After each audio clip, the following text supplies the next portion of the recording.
દાદીઓમાં બેઠા ઈ વાંચે, મેં કીધું બધાય વાંચે. કર્મ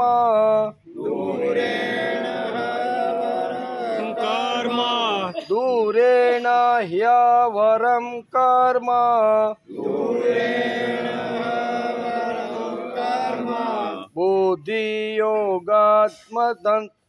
બુદ્ધિયોગ ધનંજય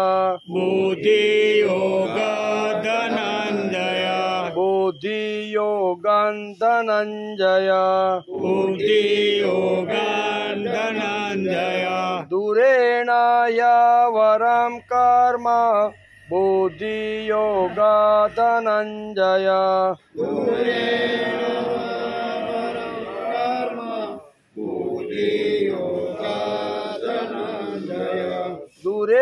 હ્યવરમ કર્મ બુદ્ધિયોગ ધનંજય દૂરેણ હ્યવરમ કર્મ બુદ્ધિયોગ ધનંજય દૂરેણ હ્યવરમ કર્મ બુદ્ધિયોગ ધનંજય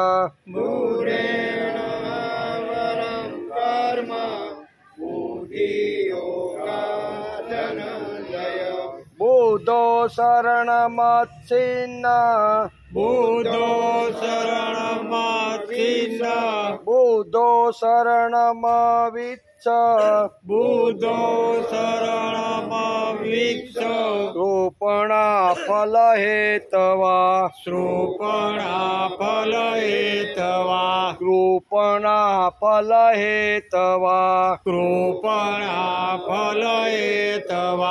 બુદ્ધો શરણમચ્છિચ્છ કૃપણા ફલહેતવ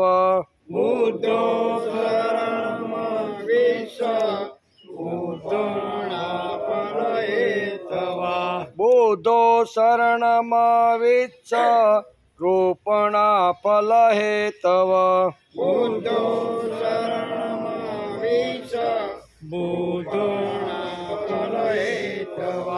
દૂરેણ હ્યવરમ કર્મ બુદ્ધિયોગ ધનંજય બુદ્ધો શરણમચ્છિચ્છ કૃપણા ફલહેતવ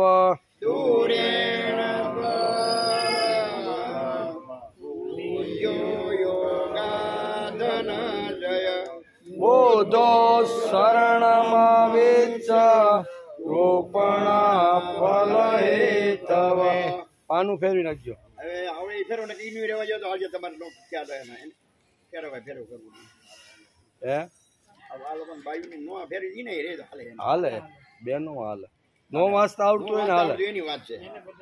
બુદ્ધિયુક્ત જહાતિહ બુદ્ધિયુક્તો જહાતિહ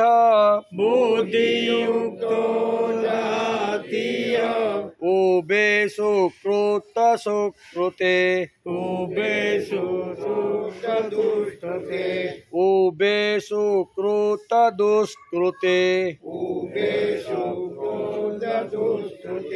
બુદ્ધિયુક્ત જહાતિહ ઉભે સુકૃત દુષ્કૃતે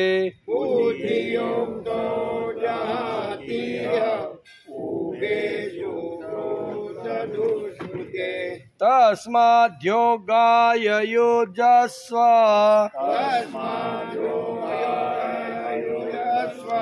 તસ્માદ્યોગાય યુજસ્વ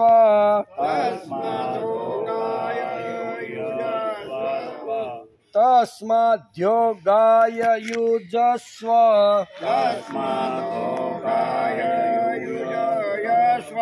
યોગ કર્મસુ કૌશલમ યોગ કર્મસુ કૌશલમ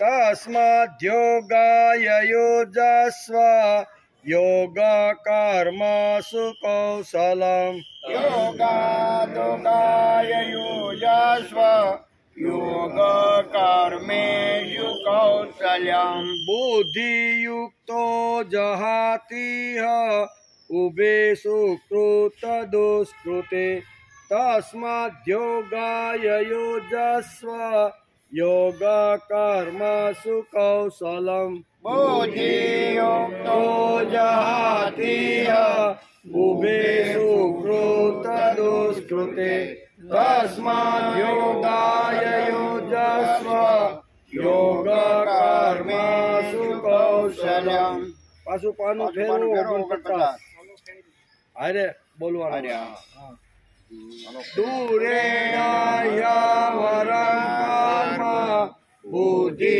યોગા ધનંજય બુદ્ધો શરણમંસિંચ કૃપણા ફલ હેતવ बुद्धियुक्तो जहातिह उभे सुकृत दुष्कृते तस्माद्योगाय युजस्व योग कर्मसु कौशलम् योग कर्मसु कौशलम् हरि ओम वसुदेव सुतं देवं पंचचाणूरमर्दन देवकी परमानन्दं कृष्णं वन्दे जगद्गुरु गुरुर्ब्रह्मा गुरुर्विष्णु गुरुर्देवो महेश्वर गुरुसाक्षात् परब्रह्म तस्मै श्री गुरुवे नमः नारायणं नमस्तुभ्यं नरं चैव नरोत्तमं देवी सरस्वती व्यासं ततो जयमुदीरयेत् ततो जयमुदीरयेत्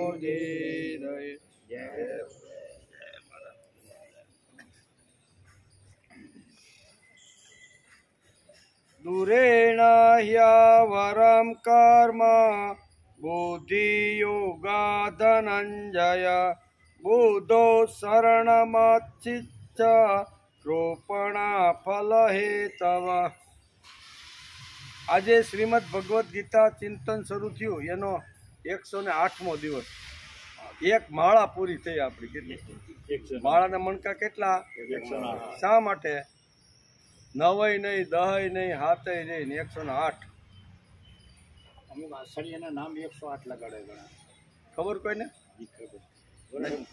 108 શું કામ આપણે ઘણી વાર એમ થાય આપણે માળા રોજ ફેરવી કાઢીને અહીંથી બરોબર ને એને 108 હોય 7 નો હોય કા 9 નો હોય કા 10 નો હોય પણ 8 જ હોય એ પરંપરાથી હાલી આવે છે બરોબર ને તો 108 માળાનો એક માળા આપણી પૂરી થઈ આજે 108 પૂરી થઈ બરોબર તો 108 શા માટે તો કે 24 કલાકના જે શું કહેવાય ધબકારા આપણા શરીર ઉપર જે ધબકારો થાય ને એ 24 કલાકમાં 21,800 ધબકારા થાય 21,600 શ્વાસ આપણા આ બસ તો જોઈ હવે યાદ આવવા માંડ્યું 21,600 હાલો 600 એ જાય નહીં 600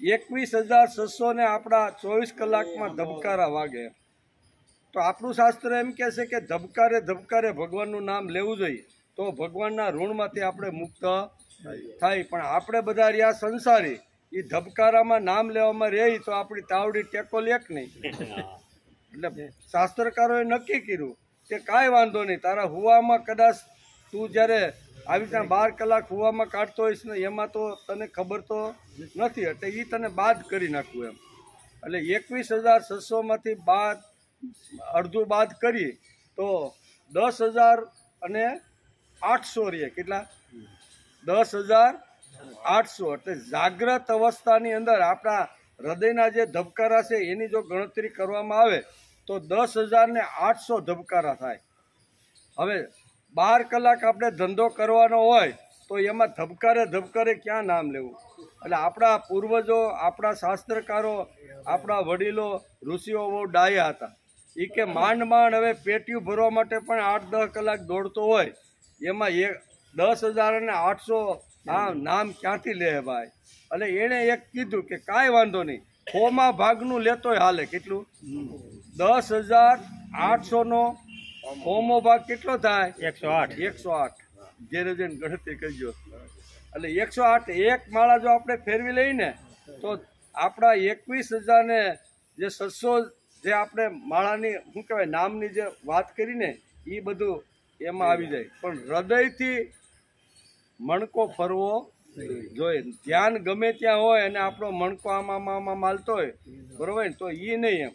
પણ મણકે ભલે એક જ માળા ફેરવીએ પણ એ ભગવાનનું નામ એના જીવ ઉપર રહેવું. એટલે 108 આ રીતે આપણા વડીલોએ પૂર્વજોએ બધાએ નક્કી કર્યું કે 108 હાથય નહીં ને નવાય નહીં, બરોબર.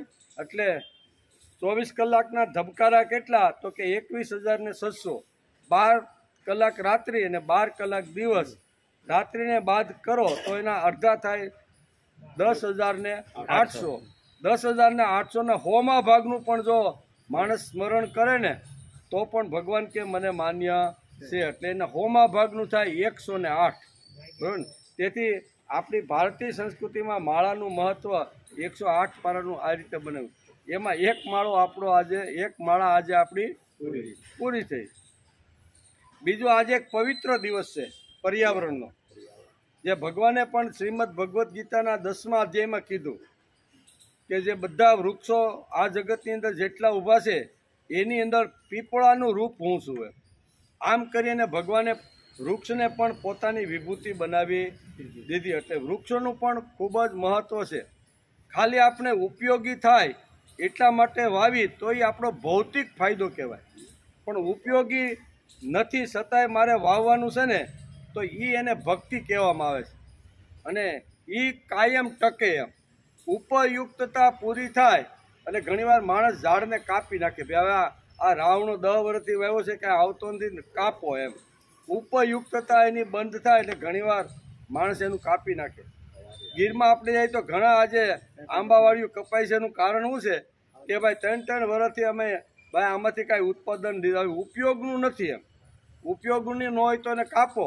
ભારતીય સંસ્કૃતિ કહે છે કે જે તમને ભૌતિક પદાર્થ કદાચ 1-2 વર્ષ ન આપે પણ છતાંય વૃક્ષમાં વાસુદેવ છે એવું સમજીને જો તમે એનું જતન કરો તો ભગવાન ગમે ત્યારે એનું વળતર માણસને આપી દેશે, બરાબર ને. એટલે વૃક્ષ પોષણ કરે છે, ઓક્સિજન આપે છે, લાકડું આપે છે, એની અંદર સરસ મજાનું ફર્નિચર, એ તો બધું છે જ, આપવાનું જ છે. પણ એની સાથે સાથે આ વૃક્ષની અંદર વાસુદેવ આવીને વૈસા છે. આ જો ભાવના હોય તો કોઈ પણ જગ્યાએ વૃક્ષ કપાય નહીં. નકર તો હાથમાં કુવાડો કાંઈક આવે ને મંડે ઉલાળવા છે, કાંઈ જોવે નહીં. પણ અંદર ભગવાન બેઠો છે, બરાબર. તો ભગવાન સમજીને જો માણસ આ કામ કરે તો એ પર્યાવરણ ટકે. નકર આજે ઘણા બધા આપણે આખા સરવાળો કરીને તો અત્યાર સુધીમાં અબજો વૃક્ષો વાવેતર થયા છે, પણ વિસરા કેટલા. બધી સંસ્થાઓ અમુક જગ્યાએ આખા કાર્યક્રમો રાખે, લાખો વૃક્ષો વવડાવે, પણ વવડાવ્યા પછી એનું જતન ન થાય તો એ વૃક્ષ 6-8 મહિનામાં હુકાઈને ફેલ તે. તો વાયુ એનો કોઈ અર્થ નથી એમ.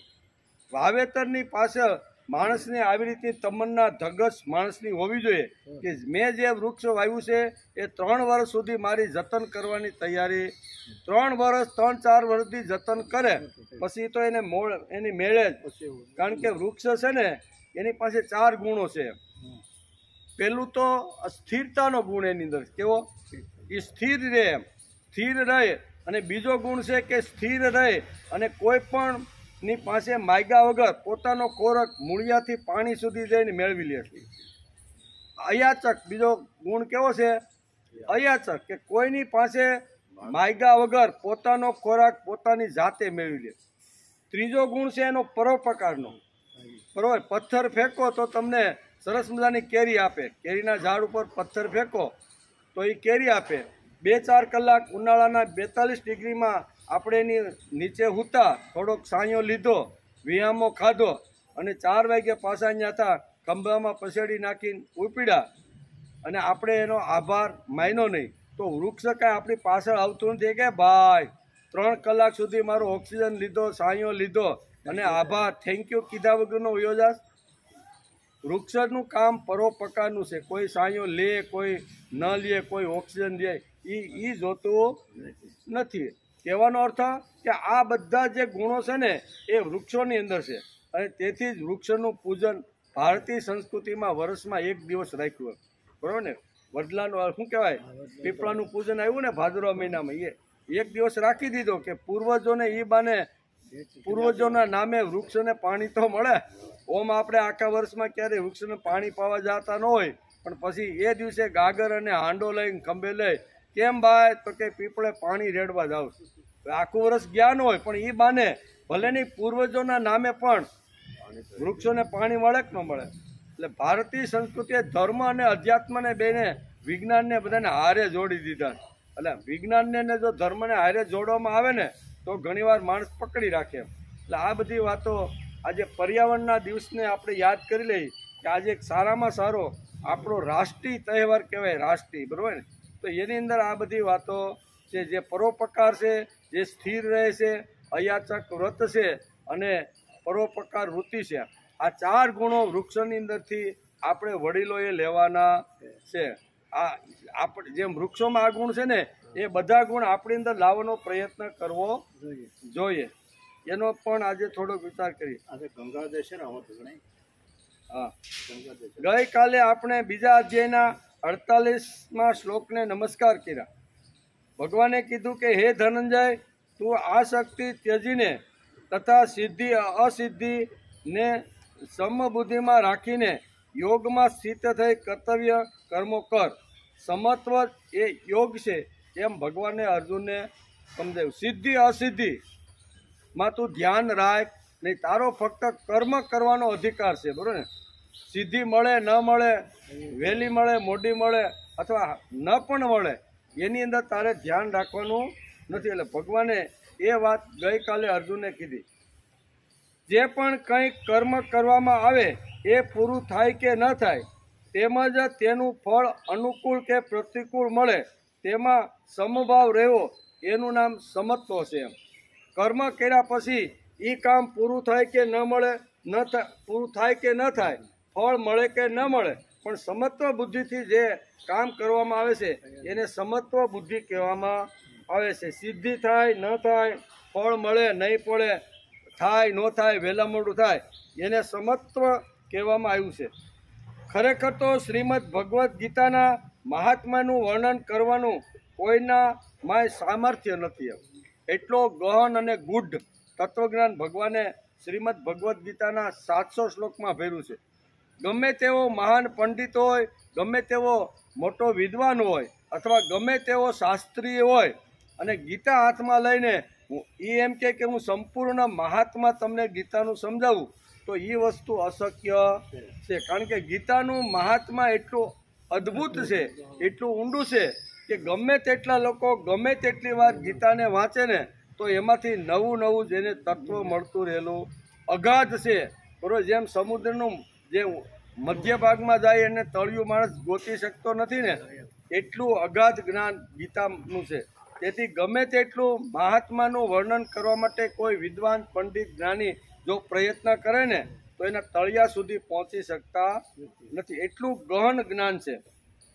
એટલું મહાત્માનું વર્ણન કરવાનું કોઈમાં સામર્થ્ય નથી. કારણ કે આ એક ઘણો રહસ્યમય ગ્રંથ છે. આમાં એટલે કે સકળ વેદોનો સંગ્રહ કરવામાં આવ્યો છે. શ્રીમદ ભગવદ્ ગીતાની અંદર વેદોનો જે મુખ્ય જે સાર છે ને એ બધો સાર શ્રીમદ ભગવદ્ ગીતામાં સમાવી લીધો. શા માટે? કે ઘણા લોકો ઓછું ભણેલા હોય તો વેદોને સમજી શકતા નથી, વાંચી શકતા નથી, બરોબર? અને વાંચી ન શકે, તેથી ભગવાન જેવા મહાપુરુષને લાગ્યું કે કળિયુગના માણસને વેદો વાંચવા, ઉપનિષદો વાંચવા, બ્રહ્મસૂત્રો વાંચવા થોડાક અઘરા અને કઠણ પડે. તેથી કુરુક્ષેત્રના મેદાનમાં અર્જુનને નિમિત્ત બનાવી અને આ બધું જે વેદોનું જે દોહન હતું, વેદોનું જે માખણ હતું, વેદોનું જે આવી રીતનું રસાયણ હતું ને એ બધું 700 શ્લોકની અંદર અહીંયા ભગવાને અર્જુનને માધ્યમમાં રાખી અને કહી દીધું કે ભાઈ આ મારે જે કાંઈ છે એ આ બધું માખણ છે. તેથી આપણે એને સમજવાનો પ્રયત્ન કરીએ છીએ. ગ્રંથ છે આમાં સકળ વેદોનો સંગ્રહ કરવામાં આવ્યું છે. વેદોનું જે તત્વજ્ઞાન છે, વેદોનો જે નિચોડ છે ને, એ બધો લઈ અને શ્રીમદ ભગવદ્ ગીતાની અંદર મૂકવામાં આવ્યો છે. શ્રીમદ ભગવદ્ ગીતાના સંસ્કૃત ભાષાના શ્લોકો એટલા સુંદર અને સરળ છે કે ઘણો ઓછો અભ્યાસ કરવાથી પણ જો પ્રયત્ન કરી તો આ શ્લોકો આપણે સમજાઈ જાય એવા છે. તેથી ગઈકાલે આપણે જોતા હતા ને કે કર્મણીય વાધિકા રસ્તે મા ફલેસુ કદાચન મા કર્મ ફલ હેતુર્ભૂરમાં તે સંગોસ્વતી કર્મણ. બોલવામાં હેલો એનું અર્થઘટન કરીને જો ગુજરાતી ભાષાંતર કરીએ તો અને પછી એમ ખબર પડે આ તો હાળું હેલું છે કે કર્મ કરવામાં તારો અધિકાર છે, ફળમાં નથી. સીધું સાદું ગુજરાતી એનું એ થઈ જાય. તો આપણે બધા સામાન્ય રીતે આ બધું કરતા જ હોઈએ છીએ, પણ ગીતા એના ઉપર ભાર દઈ અને આ 4 વાતો સમજાવવાનો પ્રયત્ન કરે છે. એ આપણે ગઈકાલે જોતા હતા. તેથી શ્રીમદ ભગવદ્ ગીતાનો આજીવન નિરંતર અભ્યાસ કરતા રહેવા છતાંય તેનો આરો પામી શકાય એમ જિંદગીભર કદાચ માણસ એમ કે એકવાર અભ્યાસ પૂરો થઈ ગયો, હવે બીજી વાર મારે અભ્યાસ પૂરો શરૂ કરવો છે, તો પણ એનો આરો આવે એમ નથી. શ્રીમદ ભગવદ્ ગીતા પાઠશાળા મુંબઈ, બરોબર, એની જે પાઠશાળા છે એના ઉપર આ બધા વેદ છે, ઉપનિષદ છે, ગીતા છે, એના પ્રવચન આપવાની શરૂઆત કરી. ગીતા ઉપર 3 વાર પ્રવચન કર્યા. કેટલા?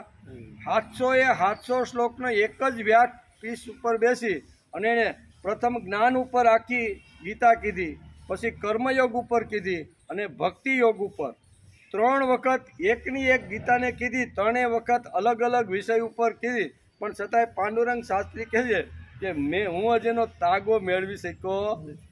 આટલું ગહન શાસ્ત્ર છે, એને કોઈ પણ બાજુથી જો એને સમજવાનો પ્રયત્ન કરો તો એ સમજાય એવી ગહન ગીતા છે.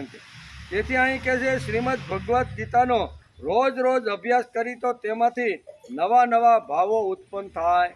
કે આજે જે શ્લોકનું અર્થઘટન કર્યું, 2 દિવસ પછી વિચાર કરી કે ભાઈ પરમ દિવસે શું કીધું હતું, ફરીથી એનો એ શ્લોક જો આપણે સમજવાનો પ્રયત્ન કરી તો એમાં નવું આપને કંઈક મળે છે. એમ કે એટલે નવું આપને મળે છે. માટે આ ગ્રંથ હંમેશા નવીનતાથી ભર્યો લાગે છે. તેથી શંકરાચાર્ય કહે છે કે દિને નવમ. શું કહે છે? દિને નવમ. જેમ વાંચતા રહી એમ દરેક વખતે નવું ને નવું કંઈક એમાંથી આપને મળે છે. એકાગ્ર ચિત્ત થઈને શ્રદ્ધા અને ભક્તિ સાથે વિચારવાથી આના પદે પદ પરમ રહસ્ય, આના પદે પદ એક અક્ષરમાં એનું રહસ્ય છુપાયેલું છે. પ્રત્યેક ક્ષણે જણાય આવે છે કે એવો આ ગ્રંથ છે. ભગવાનના ગુણ, ભગવાનનો પ્રભાવ અને ભગવાનનું વર્ણન તેમજ મર્મનું વર્ણન જેવું ગીતા શાસ્ત્રમાં કરવામાં આવ્યું છે એવું અન્ય ગ્રંથમાં મળવું ખૂબ જ મુશ્કેલ છે. ભગવાનના મુખારવિંદમાંથી ગીતા અર્જુનને નિમિત્ત બનાવીને કીધી, પણ આખું જે સંકલન છે ને એ વેદ વ્યાસે કરેલું છે. શ્રીમદ ભગવત જે ગીતા છે એ આખું મહાભારતના ભીષ્મ પર્વની અંદર 700 શ્લોક લઈ અને સરસ મજાનું મહાભારતની અંદર ગીતાને મૂકી દીધી છે. એટલે સંકલન કોણે કર્યું? બોલ્યા ભગવાન, સાંભળ્યું અર્જુને અને સંકલન કર્યું વેદ વ્યાસે. એટલે વેદ વ્યાસ, કારણ કે જેની પાસે દિવ્ય દ્રષ્ટિ હોય ને એ ગમે ત્યાં હોય તો ગમે તે જગ્યાએથી ગમે તે માણસની વાતો બધું સાંભળી શકે. ને કે આપણે એમ થાય કે વેદ વ્યાસ ક્યાં કુરુક્ષેત્રના મેદાનમાં હતો? એ તો કાંઈ મેદાનમાં હતા નહીં, તો એ તો એના આશ્રમની અંદર હતા. તો એણે કેમ આ સંકલન કર્યું? પણ એમની પાસે દિવ્ય દ્રષ્ટિ હતી. જે બીજાને દિવ્ય દ્રષ્ટિ આપે એની પાસે પોતાની દિવ્ય દ્રષ્ટિ ન હોય. એને ધૃતરાષ્ટ્ર પાસે જઈને કીધું યુદ્ધ થતા પહેલા. વેદવ્યાસ આવ્યા હસ્તિનાપુર, આવી અને કહેશે ધૃતરાષ્ટ્રને કે ભાઈ અત્યાર સુધી તું આંધળો તો રહ્યો, અત્યાર સુધી તે કાંઈ જોયું તો નથી, પણ હવે કુરુક્ષેત્રના મેદાનની અંદર તમારા 2 ભાઈઓ એટલે કે કૌરવ પાંડવોનું યુદ્ધ તો નક્કી થઈ ગયું છે. નક્કી થઈ ગયું હોય અને હવે બધી તૈયારીઓ ચાલે છે. તારે જો ભાઈ તારી દ્રષ્ટિથી આ જો યુદ્ધ જોવાનું હોય ને તો એ દ્રષ્ટિ કાઢી અને હું તને એક દિવ્ય દ્રષ્ટિ આપું છું. એ દિવ્ય દ્રષ્ટિથી તું કુરુક્ષેત્રના મેદાનની અંદર જ્યાં સુધી યુદ્ધ ચાલશે ને ત્યાં સુધી તું જોઈ શકીશ. આમ વેદવ્યાસે હસ્તિનાપુરમાં આવીને ધૃતરાષ્ટ્રને આ વાત કરી. ધૃતરાષ્ટ્ર વિચાર કરે છે કે હવે કરવાનું શું, કે અત્યાર સુધી તો હું આંધળો રહ્યો અને અત્યાર સુધી તો કાંઈ મેં જોયું નથી. હવે અંત સમયે હવે આવું રમખાણ થતું રહેલું યુદ્ધ, એકાબીજાને મારો અને કાપો, ભાઈ ભાઈના ઝઘડામાં બધાના ગળા મારે ક્યાં કાપીને જોવાના.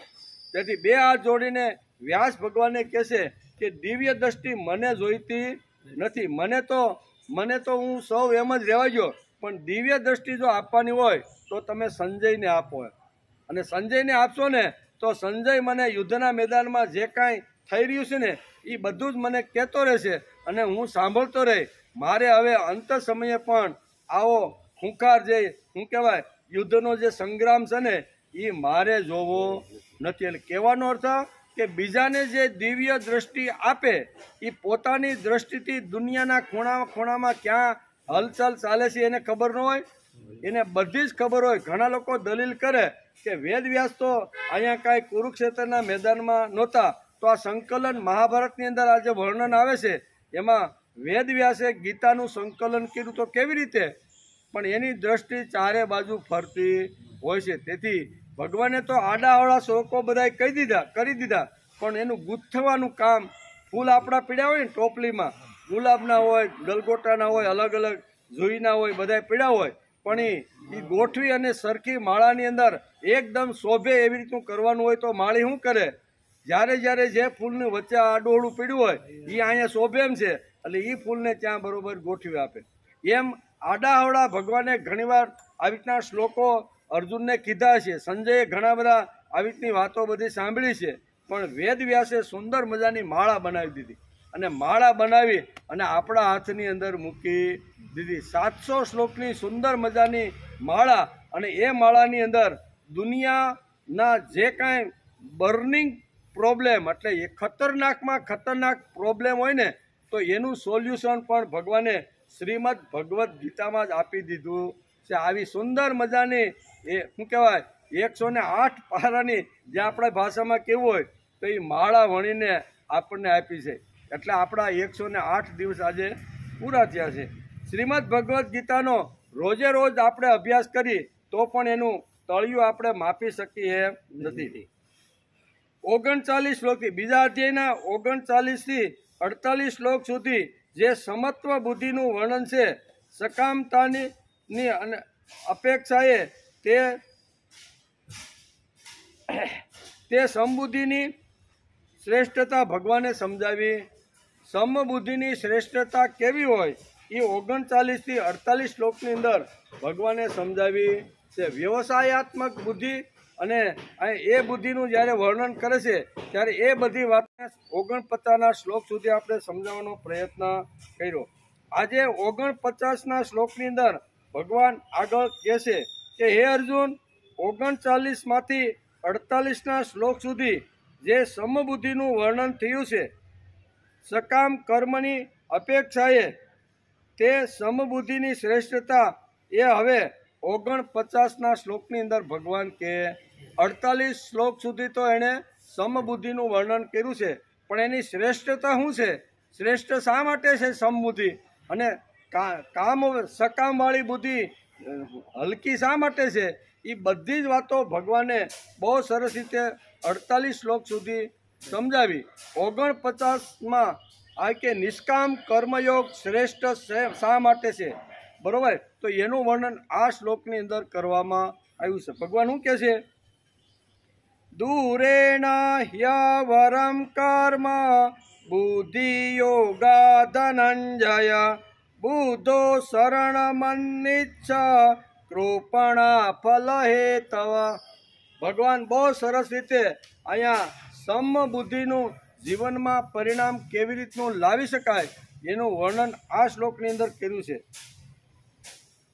બુદ્ધિ યોગાત એટલે બુદ્ધિ યોગ સમતા કરતા, કર્મ સકામ કર્મ દૂરેણ દૂરથી અત્યંત, અવરમ એટલે નીચી કક્ષાનું છે. બે જ્ઞાનની વાત કરી, એક શ્રેષ્ઠ જ્ઞાન છે અને જે સકામ એટલે કામના રહિત કોઈ પણ કર્મ કરવામાં આવે એ કેટલું હલકું છે એનું વર્ણન ભગવાન આ શ્લોકની અંદર કરે છે નિષ્કામ કર્મ યોગ કેટલું શ્રેષ્ઠ છે અને સકામ કર્મ કેટલું નીચું છે, હલકું. એનું કૃપણા એટલે હલકું, એકદમ નીચલી કક્ષાની વાત છે. એ અહીં શબ્દ વાપર્યો છે. બીજી વાત છે કે હે ધનંજય બુદ્ધો શરણમ, હે ધનંજય તું સમબુદ્ધિનો આશ્રય લે. કૃપણ બુદ્ધિનો આશ્રય લેવાની તારે જરૂર નથી. એ તો તને ખાડાની અંદર અધોગતિમાં નાખી દે એવું સકામ કર્મ છે. તારે નિષ્કામ કર્મયોગ કરવાનું છે, એમ ભગવાન આ શ્લોકની અંદર કહે છે. બીજી વાત અનિચ્છિન લે. હી એટલે કેમ કે ફલ હેતવ, ફળનો હેતુ બનનારા, કૃપણા અત્યંત દીન અને હલકા, ફળની આશા રાખી અને જે કામ કરનારા છે એ લોકો અત્યંત કૃપણા શબ્દ વાપર્યો છે. હું ગીતા હોય તો કૃપણા એટલે હલકો, એકદમ નીચો માણસ છે. તેથી તારે નીચું થવાનું નથી, હલકું થવાનું નથી, તારે તો શ્રેષ્ઠ થવાનું છે. એટલે તારે નિષ્કામ કર્મયોગ જ તને શ્રેષ્ઠનો બનાવી દેશે, એમ આ શ્લોકની અંદર ભગવાન કહે છે. આ સમતારૂપ બુદ્ધિયોગ કરતા સકામ કર્મ ઘણું નીચલી કક્ષાનું હલકું છે. માટે હે ધનંજય તું સમબુદ્ધિમાં જ રક્ષણનો ઉપાય શોધી કાઢ, અર્થાત બુદ્ધિયોગનો જ આશરો લે. કેમ કે ફળનો હેતુ હલકે બનનારા, અર્થાત ફલાપેક્ષી જનો દયા ખાવા જેવા કૃપણ અને આવી રીતના નીચલી કક્ષાના છે. તેથી તારે શ્રેષ્ઠનો આધાર લેવો પડે. તો શ્રેષ્ઠ એટલે શું છે? તો શ્રેષ્ઠ એટલે માણસની બુદ્ધિ.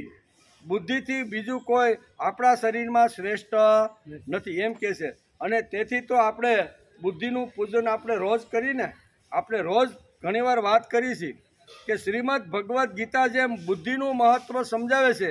અને આપણા જેવા સામાન્ય પણ એ બધા સમજીને બેઠા છે કે આપણે રોજ બુદ્ધિનું પૂજન કરીએ છીએ.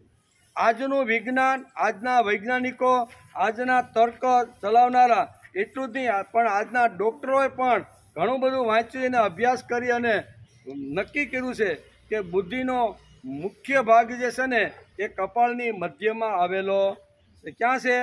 આપણું જે કપાળ રહ્યું ને એના મધ્ય ભાગની અંદર ભગવાને બુદ્ધિ મૂકી દીધી છે. તેથી રોજ આપણે ભગવાનને જ્યારે નમસ્કાર કરવા માટે આપણા નાના એવા ઘરની અંદર નાનકડા એવા મંદિરની પાસે બેસી આસન નાખી ભગવાનની પૂજા, અર્ધ્ય, આવી રીતના અર્ચના, વાંદના, પ્રાર્થના જે કાંઈ કરવાનું હોય એ એના ગુણગાન આપણે અડધો પોણો કલાક ગાઈ છે કે ભગવાન તમે કેવી રીતના જે કાંઈ વર્ણન અલગ અલગ સંપ્રદાયમાં અલગ અલગ રીતે જે કરતા છે એ બધા આપણે કરી કરી. એ કર્યા એટલે પછી ભગવાનનું પૂજન થયું, ભગવાનને તિલક કર્યું અને પછી ભગવાનને કીધું બાય બાય, હવે આપણે આવતીકાલે મળશું. એટલે ભગવાનનું પૂજન થઈ ગયું. અને ભગવાનનું પૂજન થઈ જાય એટલે આપણું શાસ્ત્ર એમ કહે છે કે ભગવાન પછીનો દુનિયાની અંદર જો બીજો કોઈનો નંબર હોય તો તે બુદ્ધિનો છે. કેવો? બુદ્ધિ જ માણસને દોડાવે, બુદ્ધિ જ માણસને કર્તૃત્વ બનાવે, બુદ્ધિ જ માણસને ગમે ત્યાં જવું નહીં જવું એ બુદ્ધિ જ માણસને દોડાવતી રહેલી છે. તેથી બુદ્ધિનું પૂજન આવ્યું. અને આપણા શાસ્ત્રો અને આપણા માનસશાસ્ત્રના અભ્યાસી બધા જે હતા ને એણે નક્કી કર્યું કે બુદ્ધિનું શરીરમાં સ્થાન કપાળની અંદર મધ્ય ભાગમાં છે. તેથી ભગવાનનું પૂજન થઈ ગયું અને પછી માણસે કપાળની અંદર બુદ્ધિનું પૂજન કરવું જોઈએ. શા માટે? તો કે અસતમાંથી તું મને સત્ય તરફ લઈ જા, અજ્ઞાનમાંથી તું મને જ્ઞાન તરફ લઈ જા અને મૃત્યુમાંથી તું મને અમર તત્વ સુધી લઈ જા, એવી બુદ્ધિની પાસે માગણી આપણા શાસ્ત્રોએ કરી છે. તમસોમાં જ્યોતિર્ગમય મૃત્યુર્માં મૃતમ ગમય. બરોબર? કે મૃત્યુમાં મૃતમ ગમય. ઓમ શાંતિ શાંતિ શાંતિ. આ 3 વખત આવી રીતની માગણી કરવામાં આવી છે. ભગવાનનું પૂજન થયું, ભગવાનની અર્ચન, ધ્યાન, ધારણા જે કાંઈ ભગવાનની પાસે બેસી અને જે કાંઈ કાલાવાલા કરવાના હતા એ બધા કર્યા. અને હવે મારી બુદ્ધિ સંસારમાં દોડવાની છે. તેથી હે ભગવાન, મારી બુદ્ધિ કોઈ જગ્યાએ આડી હવળી ન જાય, ખોટા નિર્ણયો બુદ્ધિ ન લે અને ખોટી જગ્યાએ દોડાદોડ ન કરે ને એટલા માટે ત્યાં કપાળે તિલક કરવાનું છે. પણ આજે તો ઘણા લોકો ઘણી રીતે ઘણી જગ્યાએ તિલક કરતા હોય છે. હવે શા માટે બીજી જગ્યાએ કરે છે આપણને ખબર નથી. મહત્વ તો હશે જ એમ, બરોબર ને? કોઈ અહીંયા કરે, કોઈ અહીંયા કરે, કોઈ કાશીથી રામેશ્વર સુધી કરે, બરાબર ને, કોઈ વળે અહીંયા વળે આ કાંડે પણ કરે, આવું બધું ઘણું બધું ઘણી જગ્યાએ છે, હશે, એમાં આપણે કાંઈ વિરોધ નથી, એનું મહત્વ તો હશે જ, પણ આપણે જાણતા નથી. આપણે એક વસ્તુ જાણીએ છીએ કે કપાળના મધ્ય ભાગમાં આપણી બુદ્ધિ છે, એ બુદ્ધિનું રોજ માણસે પૂજન કરવું જોઈએ. આ કાંઈ સંપ્રદાયની ઓળખ માટે નથી, છે સંપ્રદાયની ઓળખ માટે, પણ લોકોએ આ તિલકને, આ ચાંદલાને અહીંયા શું કીધું, સંપ્રદાયની ઓળખ બનાવી દીધી છે. સંપ્રદાયના ઓળખ માટે આપણે તિલક કરતા નથી, કપાળની શોભા વધારવા માટે આપણે તિલક કરતા નથી, પણ આપણે આપણી બુદ્ધિનું પૂજન કરીએ છીએ. એવી જો ભાવના હોય ને તો 100% ભગવાન આપણી બુદ્ધિને આડી હવળી કોઈ જગ્યાએ મોકલશે નહીં. તેથી બુદ્ધિનું પૂજન આવ્યું, એટલે તેથી આ ભગવાન અર્જુનને આ જ વાત સમજાવે છે કે બીજા જે સકામ જે કર્મ છે ને, એ તો માણસ કૃપણ એટલે કે એ તો ખાડામાં નાખી દેશે, એ તો અધોગતિના માર્ગે. તને સકામ કર્મયોગ જો કરીશ, વાસના રાખીને, ફળની અપેક્ષા રાખીને જો તું કામ કરીશ ને, તો એ તને અધોગતિના ખાડામાં જ નાખી દેવાનું છે. ભલે તું નાનું એવું કામ, બરાબર, થોડું ઘણું કામ કર, બરાબર, પણ એમાં નિષ્કામ કર્મયોગથી કર, તો તને એ જ બુદ્ધિ તને પ્રભુ સુધી પહોંચાડી દે. ક્યાંય બુદ્ધિનો શબ્દ બુદ્ધિ યોગા ધનંજય, કે હે ધનંજય, તું બુદ્ધિથી વિચાર કર અને સકામને છોડી અને નિષ્કામ યોગ તરફ તું વળી જા, એવું ભગવાન આ શ્લોકની અંદર સમજાવવાનો પ્રયત્ન કરે છે.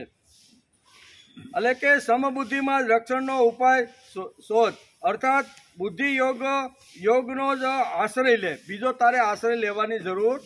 બુદ્ધિ તને, જો તું બુદ્ધિને બરોબર સમજી લઈશ ને, તો એ જ બુદ્ધિ તને ભગવાન સુધી પહોંચાડી દેશે. તેથી શ્રીમદ ભગવદ્ ગીતાના બીજા અધ્યાયમાં 47 ને 48, 49 ને 50 આ શ્લોકમાં ખૂબ જ મહત્વના છે, કારણ કે આ 4 શ્લોકની અંદર ભગવાને સુંદર મજાના સિદ્ધાંતો સમજાવ્યા.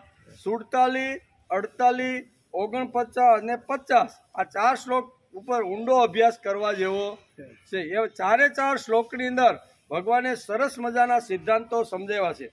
એમાં 47મા શ્લોકની અંદર કર્મણીય વાધિકા શબ્દ, આ એક જ ગીતામાંથી લઈ લ્યો ને તો આપણો બેડો પાર. કર્મણીય વાધિકા રસ્તે, કર્મમાં તારો અધિકાર નથી, એ 47મા શ્લોકમાં કીધું. સમત્વ યોગ ઉચ્યતે, એ 48મા શ્લોકમાં કીધું. કૃપણા ફલ હેતવ, એ આપણે અત્યારે 49નો જે અભ્યાસ કરી છે એમાં કૃપણા ફલ હેતવ, એટલે સમબુદ્ધિ એટલે તું ફળની અપેક્ષા રાખીને જો કર્મ કરીશ ને તો તારી ગતિ કેવી રીતની થશે ને એનું વર્ણન એમાં કર્યું છે. અને 50મા શ્લોકમાં જે આપણે આવતીકાલે જે અભ્યાસ કરવાના છીએ એમાં યોગ કર્મસુ કૌશલમ, કેવું, યોગ કર્મસુ કૌશલમ, તને ભગવાને જે કળા આપી છે, તને જે ભગવાને બુદ્ધિ આપી છે, તને જે કામ કરવાની જે નિપુણતા આપી છે ને, એ નિપુણતા, એ કલાનો, એ કૌશલ્યનો તારા સ્વાર્થ માટે, તારા કુટુંબ માટે, તારા વ્યવહાર માટે, તારી નોકરી માટે કરવાનો. પણ એમાંથી અમુક ભાગ જે છે ને એ યોગ કર્મસુ કૌશલ, એમાંથી અમુક ભાગ તારે મારા ચરણે મૂકવાનો છે. આપણે કમાણી કરીને આવીને જૂના કાળમાં એક પદ્ધતિ હતી, આપણે જ્યારે બાજરો પાકે અથવા સિસોડો, શેરડીના મોટા મોટા વાડ હોય અને પછી ઉનાળામાં બરોબર સિસોડો ફરતો હોય અને પછી એમાંથી કડામાં પહેલી જે કડા ઉતરે ને એના નાના નાના ઢેફલા કરીને મંદિરે આપણે લાવતા ને, બરોબર, નગારા વગાડીને આખા ગામને બધાને બોલાવતા કે ભાઈ અમે જેની કૃપાથી અમને જે આ ફળ મળ્યું છે ને એ ભગવાનના ચરણની અંદર અમે આ ધરીએ છીએ, એમ કરી અને એ ભગવાનની પાસે મૂકે અને પછી પ્રસાદ તરીકે આખા ગામને આપી. એનો અર્થ શું થયો? યોગ કર્મસુ કૌશલમ, હું જે મારા ખેતરમાં કળા કરીને, કૌશલ્ય કરીને પાકનું ઉત્પાદન કરું છું, એમાં પણ ભગવાન મારી સાથે રહીને જ કામ કરે. હું એકલો કરતો મારાથી થાય જ નહીં, અંદર ભગવાન છે. એટલે આપણે હળ હાંકી, હાથી હાંકી, પાણી પાઈ, નિંદામણ કરી, એ ક્યારે કરી શકીએ? તો કે અંદર ચૈતન્ય શક્તિ બેઠી છે અને એના સહારે હું નાના મોટા મારા ખેતરની અંદર કામ કરું છું. અને કામ કર્યા પછી 4, 6, 8, 10 મહિને જ્યારે ફળ મળે છે ને ત્યારે ભગવાન આપણો પાર્ટનર હોય છે. કેવો? ભાગીદાર. ભગવાન આપણો ભાગીદાર હોય. શા માટે? કે ભગવાનની શક્તિથી મારું શરીર તો હતું, મારી ઇન્દ્રિયો તો હતી, પણ મારી ઇન્દ્રિયોની સાથે ભગવાન પણ કામ કરતો હતો. ને ભગવાન જો કામ કરતો હોય તો જ આપણે ખેતર પૂછી ને. નહીતર હમણાં ભાઈએ વાત ન કરી કે 2 જણાને અહીંયા બાજુમાં ઉતાર્યું ને પોતે ઘેરે પહોંચીને રોડની અંદર એટેક આવી ગયો, થાય કે ન થાય? તો મારી સાથે રહીને જે ભગવાને કામ કર્યું છે અને મને જે ફળ પ્રાપ્ત થયું છે એમાં ભગવાનનો ભાગ હોય કે નહીં? 4 મિત્રો હોય, મિત્રો સાથે મળી અને સુંદર મજાની ફેક્ટરીનું આયોજન કર્યું હોય, બધાએ 10-10 લાખ રૂપિયા રોકીને આવી 5 વર્ષ સરસ મજાનો ધંધો શરૂ થઈ જાય. એમાં કોઈ એકાદ બેની જો દાનત બગડે કે ભાઈ આમાં તો મારો પુરુષાર્થ, મારી મહેનત, મારી અક્કલ, મારી હોશિયારી વધારે છે, તેથી આમ તેમ આડું ખવડું કરવા લાગે અને એકાદને ભાગ ન આપે તો શું થાય? ઓલો ભાઈ ક્યાં ભાગીદારી દીઠ છે. જો 5 વર્ષ પહેલાં આપણે જ્યારે ભાગીદારી કરીને ફેક્ટરી શરૂ કરીને વાંચ કે આમાં બધી જ રીતે જે કાંઈ નફો નુકસાન જે કાંઈ થાય ને એ બધાને સારે ભાગે હરખે ભાગે વેચવાનું છે. અને એમાં જો એક ભાગીદારને જો આવી રીતનો ભાગ આપવામાં ન આવે તો એ કોર્ટે જાય કે નહીં? કોર્ટની અંદર જઈને કેસ કરે કે ભાઈ અમારું ભાગીદારી ડીડ આવી રીતનું છે, અમે નક્કી કર્યા એ પ્રમાણે અમારા ભાગીદારો મને ભાગ આપતા. આપણે સામાન્ય રીતે પણ આવી રીતે જો સમાજમાં બનતું હોય તો ભગવાન તો મારો સ્લીપિંગ પાર્ટનર છે ભાઈ. રાત દિવસ મારી જોડે કામ કરે છે, તો મારી જોડે કામ કરે એને મારે મારો ભાગ આપવો જોઈએ કે નહીં? અને ન આપે એ ચોર છે. ગીતા કહે છે, આપણે કહેતા યો ભૂંગતે સ્તેન એવ છે. શું કીધું છે? કે મારો ભાગ જે પોતે હજમ કરી જાય છે અને મને બિલકુલ જે આપતો નથી ને એ કેવો છે? ચોર. આપણે ન કહીએ ગઈ, પણ ભગવાન એને ચોર કહે છે કે મારો ભાગ મને અર્પણ કર્યા વગર ફક્ત પોતાના જ ભોગ માટે, પોતાના સ્વાર્થ માટે જે વાપરે ને એ ચોર માણસ છે. તેથી અહીં બહુ સરસ રીતે સમજાવવાનો પ્રયત્ન કર્યો છે. તો ભગવાન આપણે ઘણીવાર કે ભગવાન ક્યાં દેખાય છે, એ ક્યાં કોર્ટ અહીં ઊભી કરવાનો છે? કોર્ટ તો આપણે બધા ઊભી કરી છે. એ કાંઈ જોતો ભગવાન બધું જ જોવે છે. ભગવાન કે કાંઈ વાંધો નહીં, આને તું જો ભાગ નહીં આપ ને એકાદી બીમારી મોકલી આપી એટલે મારો ભાગ આવી જાય કે નહીં? એકાદો કોર્ટનો કે ઝઘડા ખરાવી કોઈ ભાઈને ખબર અને કોર્ટમાં જાશો એટલે પૈસા ખર્ચવા પડશે કે નહીં? બધું થાય કે ન થાય? ઘણીવાર આવી રીતે એમ થાય કે આ ભગવાન ક્યાં જોવે છે? ભગવાન આપણા ખિસ્સામાં ક્યાં લેવા આવવાનું છે? ભગવાન ડાયરેક્ટ લેવા આવતો નથી, પણ કોઈને માધ્યમ બનાવીને એ એનો ભાગ તો લઈ લે છે. કાં તો દવાખાનામાં લઈ લે, કાં તો મારામારીમાં લઈ લે, કાં તો કોર્ટમાં લઈ લે, કાં તો આપણે ખેતરમાં કાંઈક ધાર્યું હોય બીજું, અને ભગવાન કે લઈ લે. તું એમ કહેતો હતો ને કે 22 મણ તલ થાય, લઈ લે.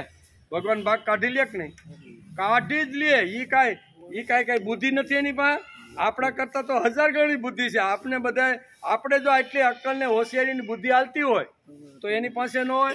એની પાસે જબરજસ્ત બુદ્ધિ છે. આડા હવડા ગમે તેમ આમ કરીને ભગવાનને બનાવવાનો જો પ્રયત્ન કરશે ને તો ભગવાન આપણે વહેલા બનાવીને ઠેકાણે પાડી દે. અને એવું પડી ગયેલા પણ સમાજમાં ઘણા લોકો આપણે દેખાય છે. તેથી અહીં કહે છે કે સકામ છે ને એના કરતાં નિષ્કામ કર્મયોગ શ્રેષ્ઠ છે. એ નિષ્કામ કર્મ જો વધારે શ્રેષ્ઠ જો તારે બનાવવાનો હોય ને તો તું બુદ્ધિનો આશ્રય લે. બુદ્ધિને એકવાર તું વ્યવસ્થિત શા માટે ભગવાને મને બુદ્ધિ આપી છે અને એ બુદ્ધિથી હું કેટલું કરી શકું છું એ એકવાર તું સમજી લે. તેથી અહીંયા 4 શ્લોક લખે છે. આ 4 શ્લોકમાં ભગવાન હૃદય ખોલીને વાત કહે છે. શું કહે છે કે કર્મણ્યે વાધિકા રસ્તે સમત્વમ યોગ ઉચ્યતે કૃપણા ફલ હેતવ અને યોગ કર્મસુ કૌશલ. આ 4 સિદ્ધાંતો ભગવાને જબરદસ્ત સમજાવવાનો પ્રયત્ન જીવને માટે કર્યો છે. કહે છે અર્જુનને, પણ આ જીવના માટે, જીવના કલ્યાણ માટે ભગવાને આ 4 સૂત્રો 4 શ્લોકની અંદર આપ્યા છે. આ બધી વાતો વ્યવસ્થિત આપણા મગજમાં ઉતરે તેથી ભગવાન વિસ્તારથી એક વાત આપને કહેતા. હળવે ભગવાન આપને પ્રભુ સુધી પહોંચવાનું હોય, ભગવાન સુધી પહોંચવાનું હોય ને તો હળવે પહોંચે. ઠેકડા મારીને જાય તો થાકી જાય કે નહીં? તેથી આપણું શાસ્ત્ર પણ કહે છે કે સને પંથા, બહુ શ્લોક સરસ છે. સને પંથા, સને કંઠા, સને પર્વત મસ્તિકા, સનેર વિદ્યા, સને વિત્તમ, પંચે તાની સને સન.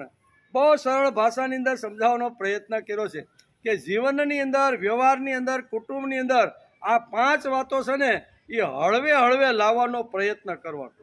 શું છે ફાસ્ટ જો કરવા જાય ને, આપણે તો ઘણા લોકોને જોયા છે જેની પાસે કરોડો રૂપિયાની સંપત્તિ હતી. મારા ધ્યાનમાં છે, અમે સાથે બધા રહીને ટેક્સટાઇલમાં બિઝનેસ કરતા હતા, બરાબર. તો આપણને એમ થાય કે હવે આની 2-4 પેઢી તો કાંઈ ખૂટવાની નથી. આવી રીતનું ઘણીવાર આ લોકો સમજીને બેઠા હોય, પણ એનો દીકરો જ્યારે ભણી ગણીને પાછો આવે અને બાપના હાથમાંથી જ્યારે ફેક્ટરીનો હવાલો લે અને દીકરો જો અવળે રવાડે ફોનનું રમવામાં કે બીજા કાંઈ સટ્ટામાં જો પડી ગયો ને, તો એક જ વર્ષની અંદર જે 2-3 પેઢી હાલે ને એટલી સંપત્તિ ખલાસ થઈ ગઈ. એ આપણી નજર આજની તારીખમાં આપણે જોયેલું છે, બરાબર ને. એટલે અહીં શાસ્ત્રકારો કહે છે કે સને પંથ જો કાપવાનો હોય, 5-10 કિલોમીટર જવાનું હોય, જૂના કાળમાં એક ગામથી બીજું ગામ, એક જંગલમાંથી બીજા, તો માણસ ધીમે ધીમે હળવે હળવે જાય તો બપોર સુધીમાં જે આપણો ટાર્ગેટ હોય ત્યાં આપણે પહોંચી જ નહીં. પણ મંડે દોડવા, નાના વેવાઈની ઘેરે હમણાં જ પહોંચી જાવ એમ કહીને મંડે દોડવા તો 5-7 નાડાવા હાલે તો શું થાય? હાફ ચડી જાય, પછી હલાય કે બોલાય નહીં. તેથી શાસ્ત્ર કહે છે કે સને પંથા, ક્યાં પંથ એટલે રસ્તો, ધીમે ધીમે કાપો તો તમે નક્કી કરેલા ધ્યેય સુધી પહોંચ. સને કંથાના 2 અર્થ અહીં શાસ્ત્રકારોએ સમજાય. કંથા એટલે ગોદડી પણ થાય, ગોદડી આપણે હોય ને ગોદડી, અને કંથા એટલે સંન્યાસ. આ 2 અર્થની અંદર શાસ્ત્રકારો અહીં કંથાનો અર્થ સમજાવે છે. જૂના કાળમાં ગોદડીની ખૂબ જ જરૂરિયાત. હવે તો બધું રેડીમેડ બધું મળે, એટલે આજની બહેનોને ગોદડી હું એ ખબર કદાચ નહીં પણ હોય, નાની પરદાને. પણ જૂના ડોસીમાં જે બધા હોય ને એને બધાને ખબર હોય કે ગોદડી બનાવવાની હોય તો સરસ રીતનું નાનું એવું આવી રીતનું કરે, પછી મોટી હોય લે એમાં પોરવે અને હળવે હળવે હળવે કરે કે નહીં, કે નાના હંસાની જેમ જાવા દો નહીં તો ગોદડી થાય? ગોદડી થાય નહીં, બરાબર. તો એ બગડી જાય. કહેવાનો તો ગોદડી જો સીવવાની હોય ને તો પણ માણસે ધીમે ધીમે સીવવાની. સંન્યાસ, બીજો અર્થ કીધો સંન્યાસ. સંન્યાસ જો લેવાનો હોય તો 3 આશ્રમ પૂરા કરીને પોસો ચોથે આશ્રમ માણસે સ્વીકારી લેવો જોઈએ. એમાં જેટલું શું કહેવાય, સમાજનું કામ કરવાનું હોય, ભક્તિનું કામ કરવાનું હોય, અધ્યાત્મનું કામ કરવાનું હોય, કલ્યાણનું કામ કરવાનું, મારી જ્યાં સુધી પોને બહુ સ્વતંત્ર એક આશ્રમ આપી દીધો છે કે 3 આશ્રમ પૂરા કર્યા પછી સને પંથા સને કંથા, સંન્યાસ લે કાંઈ વાંધો નહીં. અને ઘરમાં રહીને જો સંન્યાસીના નિત્ય નિયમનું પાલન કરતો હોય તો ઘરમાં રહીને પણ તું સંન્યાસી બની શકે છે. એટલે સંન્યાસ આજે ઘણા લોકો 15-16 વર્ષની અંદર જે મૂંડી નાખે છે ને એને તો કાંઈ નહીં, આવ્યો નથી કે મૂંડો નથી, બરાબર ને, આવ્યો નથી કે મૂંડો નથી. મૂંડવાથી કેટલું નુકસાન સમાજને, પોતાના જીવનને, એ 25 વર્ષનો થાય ને તઈ ખબર પડે. 16 વર્ષે તો કામના વાસનાજી એટલી તીવ્ર અને જાગૃત થઈ ન હોય, એટલે ભાવનામાં આવીને ઘણીવાર છોકરાને ઘણા લોકો મૂંડતા હોય છે. પણ એ જ્યારે 25-30 વર્ષનો થાય છે ત્યારે ભગવાને અંદર જે કામના વાસના ભગવાને જ મૂકેલી છે ને, જો જરૂરિયાત ન હોય તો ભગવાન પહેલેથી માનવ શરીર બનાવ્યું ને એમાંથી કાઢીને જ મૂકત એમ કે ભાઈ આ જરૂર જગતમાં છે જ નહીં તો આપણામાં શું કામ મૂકી દે. પણ કાંઈક જરૂરિયાત હશે તેથી ભગવાને આ બધું મૂકેલું છે. અને આપણે એમ કહીએ કે ના ના હવે એની કાંઈ મને જરૂર, બાળપણમાં બધું લાગે પણ અવસ્થા જેમ વધે ને પછી એ કામનાઓ એકદમ તૃપ્ત કરવા માટે સમાજની અંદર ઘણા બધા અનિષ્ટ પરિણામો આપણને જોવા મળે છે. તેથી સને પંથા સને કંથા સને પર્વત મસ્તિકા. ત્રીજી વાત છે, પર્વત ઉપર જો જવાનું હોય ને તો પણ ગિરનાર ચડવાનો હોય તો એક પગથિયા પછી બીજું, બીજા પછી હળવે હળવે જાય તો અંબાજી અને ગુરુ દત્તાત્રેયની ટોચ સુધી આપણે પહોંચી જાય. પણ જો દોડવા માંડીએ ને તો 5-25 પગથિયા ચડીને પછી હવે આપણે જવું નથી, થાય કે ન થાય. એટલે સને પંથા સને કંથા સને પર્વત મસ્તિકા સનેર વિદ્યા. વિદ્યા એટલે જ્ઞાન. એ પણ માણસે હળવે હળવે ધીમે ધીમે એક પુસ્તક બીજો પુસ્તક અભ્યાસ જેટલું બુદ્ધિમાં ઉતરે એ પ્રમાણે વિદ્યા મેળવવા માટેનો હળવો પ્રયત્ન માણસે કરવો. ના મને કોઈ માથે હાથ મૂકી દે અને મને વિદ્યા પ્રાપ્ત થઈ જાય એટલી જો ઉતાવળ કરે તો ઘણીવાર નુકસાન માણસને થઈ જાય છે. તેથી વિદ્યા જો મેળવવાની હોય તો એ પણ ધીમે ધીમે અહીંયા 25 વર્ષ આપી જ દીધા છે ભાઈ.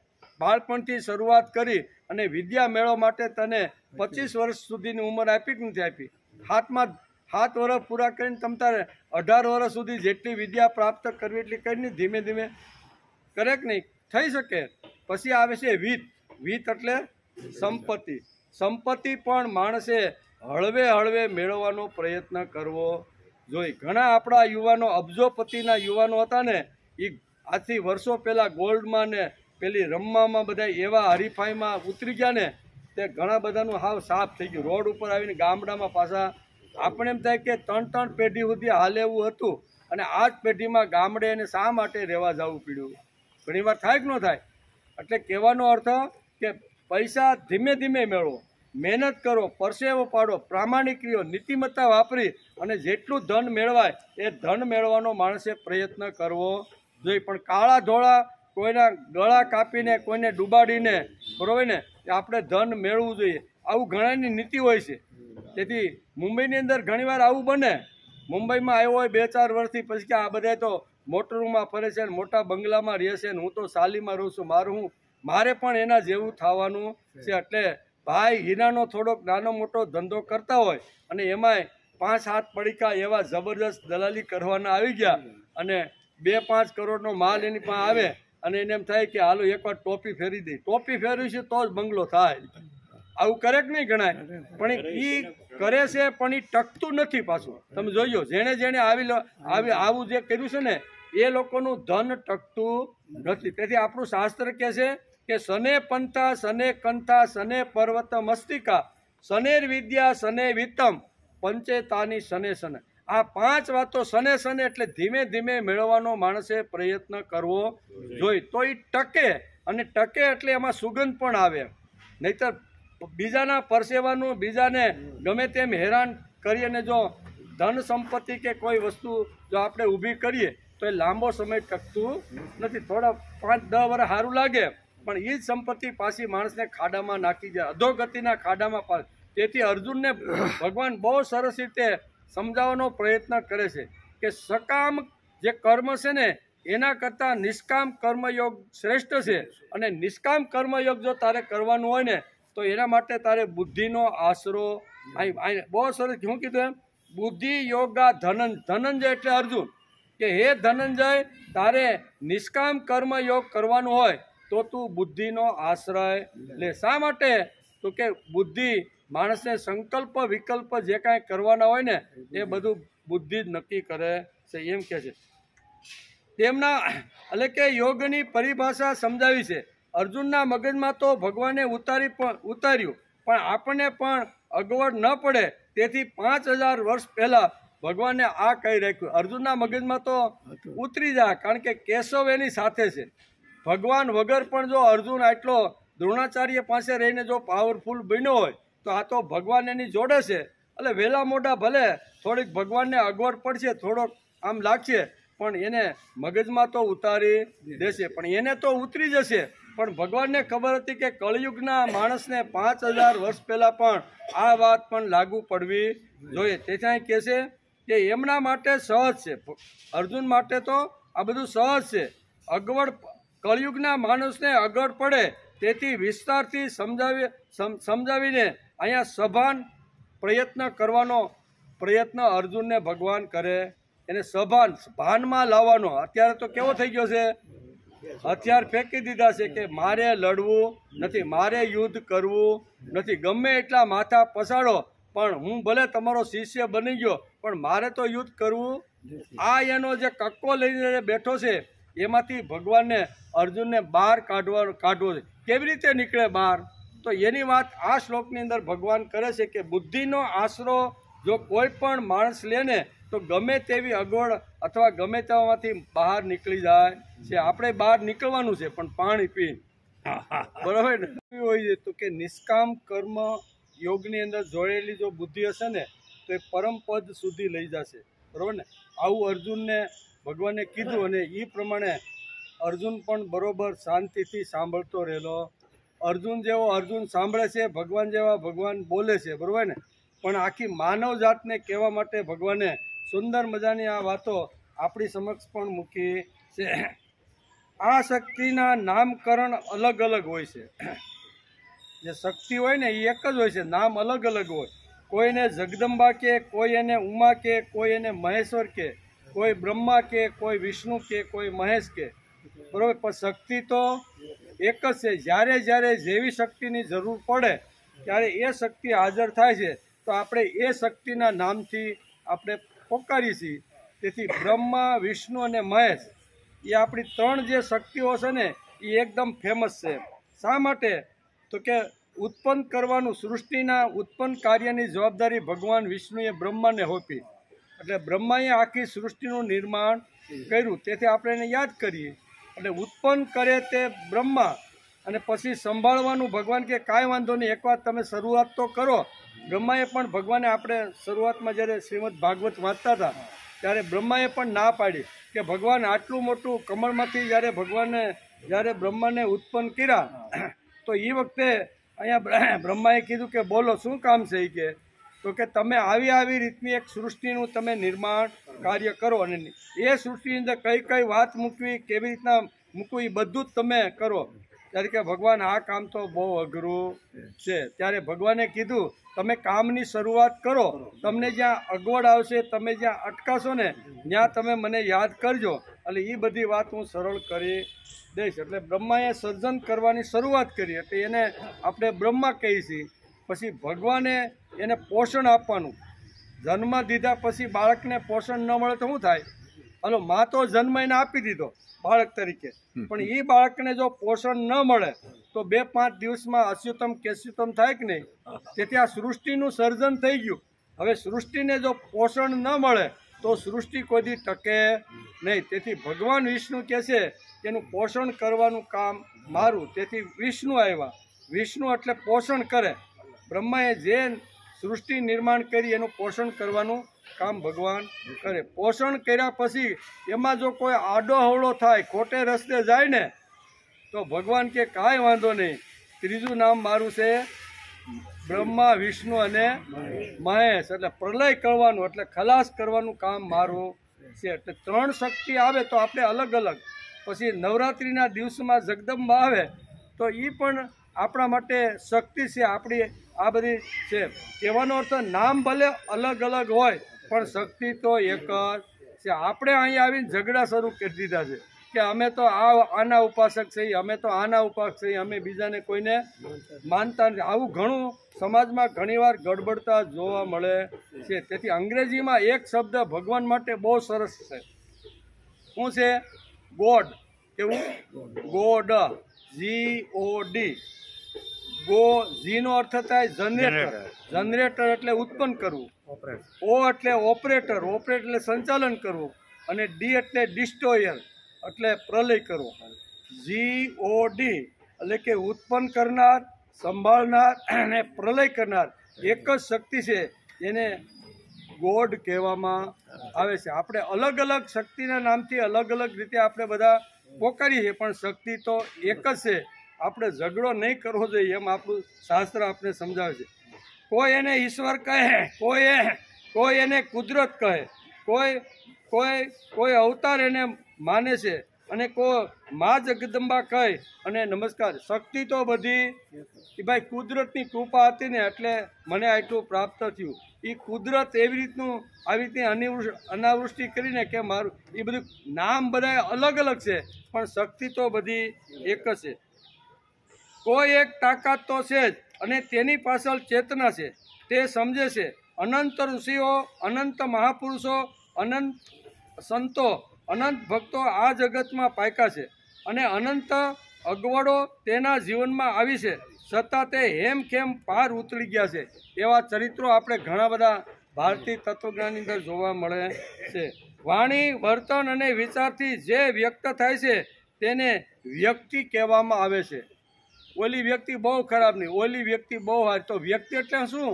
તો કે વાણી, વર્તન અને વિચાર 3થી જે વ્યક્ત કરવામાં આવે ને એને વ્યક્ત કહેવામાં આવે છે. ભેંસ ગમે તેટલી સારી હોય, ગાય ગમે તે સરસ મજાનું દૂધ આપતી હોય, પણ એને ગમે તે થાય એ પોતાની વાણી વ્યક્ત કરી શકે. સિંહ ગમે એટલો શક્તિશાળી હોય, ગમે તેટલું હોય, એને ક્યાંય પેટમાં દુખતું હોય, પગમાં કાંઈક લાગેલું હોય તો એ વ્યક્ત કરીને કોઈને કહી શકતો નથી કે મને આ તકલીફ. આ જગતની અંદર એક જ પ્રાણી એવું છે કે જે વાણી, વર્તન અને વિચાર 3ને પ્રગટ કરી શકે છે, અને જે આ પ્રગટ કરી શકે એને જ વ્યક્તિ કહેવામાં આવે છે. એમ કે એટલે કે એને જ વ્યક્તિ કહેવામાં આવે છે. વિચારોનું વ્યક્તિકરણ અવ્યક્તમાંથી વ્યક્ત થવું જોઈએ, બરાબર ને. પશુ પક્ષી વ્યક્ત કરી શકતા નથી. ઘણીવાર કહેવાનું મન થાય, મોઢામાંથી બળદની લાળ પડતી હોય, બરાબર, આગલે દિવસે ખૂબ થાક લાગ્યો હોય અને જવાનું મન ન થતું હોય, પણ માલિક આવીને ઊભો કરે એટલે એને થાય તો ખરું કે હું કહી દઉં ભાઈ આ તો મને બરોબર તાવ આવી ગયો છે, મોઢામાંથી લાળ પડે છે, ગમાણમાં નાખેલું મેં ખાધું નથી, આજ મને ન જોઈતું તો સારું આજનો, એ બોલી શકે. એને વ્યક્ત કરવાની ઈચ્છા ઘણીવાર થાય છે પણ એ વ્યક્ત કરી શકતા નથી. પ્રાણીઓની અંદર માણસ જ એક એવું પ્રાણી છે ને કે જે વ્યક્ત કરી, પેટમાં દુખે છે, જાવું છે નહીં જાવું છે, એ બધું જે વ્યક્ત કરવાનું હોય ને એ માણસ જ કરી શકે છે. તેથી શાસ્ત્રકારોને વ્યક્તિ અહીં શબ્દ વાપરે. એટલે કે વાણીને, વર્તનને અને વિચારને એ ત્રણને ધક્કો મારીને પ્રેરણા જે આપે છે ને એને ઈશ્વર શક્તિ કહેવામાં આવે છે. રામ કયો, કૃષ્ણ કયો, શિવ કયો, મહાદેવ કયો, માતાજી કયો, જે તમારે નામ આપવું હોય તે આપી શકો છો એમ કે એને. એટલે કે એ કહે છે આવી શક્તિ અર્જુનને કહે છે. કેવી શક્તિ અર્જુનને કહે છે? આ વિશ્વંભર શક્તિ જે મને તમને જેણે ઉત્પન્ન કર્યા છે, મને તમને જે સંભાળે છે અને મને તમને જરૂર પડે તો એનો પ્રલય કરે છે, એવી શક્તિ અત્યારે કુરુક્ષેત્રના મેદાનની અંદર રથની બાજુની અંદર ઊભી રહી અને અર્જુનને આ વાત કહી રહ્યા. કોઈ સામાન્ય વ્યક્તિ કહેતી નથી કે હે અર્જુન, સકામ કર્મયોગ કરતા નિષ્કામ કર્મયોગ બુદ્ધિપૂર્વક જો તું કરીશ ને તો તારે જે પરમ તત્વ પરમેશ્વર સુધી જે પહોંચવાનું છે ને ત્યાં તું પહોંચી જઈશ, એમ આ શ્લોકની અંદર સમજાવવાનો પ્રયત્ન કરે છે. એટલે કે સકામ કર્મયોગ નીચલી કક્ષાનું છે, માટે તેને છોડી અને તું આવી રીતનું કેવું કે કૃપલા ફલ હેતવ, આ ફળની વાળું કર્મ છોડી અને નિષ્કામ કર્મયોગ એકવાર જો તું કરવા લાગીશ ને તો તને બધી રીતે સફળતા મળશે. આ શ્લોકમાં ભગવાન ધનંજય શબ્દ વાપરે છે. કેવો? આ શ્લોકની અંદર ભગવાને અર્જુન માટે, અર્જુનના ઘણા બધા નામો છે, એમાં એક નામ છે એનું ધનંજય. તો ભગવાને આ શ્લોકની અંદર ધનંજય નામથી અર્જુનને પુકાર્યો છે કે હે ધનંજય, એટલે કે સાચું ધન મળે તેને ધનંજય કહેવામાં આવે. ધનંજય એટલે કોણ? તો કે સાચું પ્રામાણિકતાથી, બુદ્ધિથી, કોઈના લૂંટા વગરનું મહેનત પરસેવો પાડીને જે ધન આવે છે એના માટે ધનંજય શબ્દ વાપરવામાં. ધન ઉપર જેણે વિજય પ્રાપ્ત કર્યો છે એના માટે ધનંજય શબ્દ વાપરવામાં આવે છે. ખરો ધનંજય તે છે, એટલે કે ખરો ધનંજય તે છે જે પ્રથમ મેળવવા જેવું હોય તે મેળવી લે. એને ધન મેળવવા જેવું તો સમાજમાં ઘણું હોય, પણ પ્રથમ મારે જે મેળવવાનું છે ને એ પહેલાં મેળવી લે અને બાકીનું પછી મળે તોય ભલે, ન મળે તોય ભલે, આવતીકાલે મળે તો મળે, ભલે 2 દિવસ પછી મળે તોય વાંધો, એનું વાંધો નહીં, પણ અત્યારે મારે જે મેળવવાનું છે એ જે મેળવી લેવાનો જે પ્રયત્ન કરે છે ને એને ધનંજય કહેવામાં આવે છે. એટલે કે મેળવવા જેવું રહી જાય અને ન મેળવવા જેવો કચરો ઘણીવાર આપણે ભેગો કરતા હોઈએ.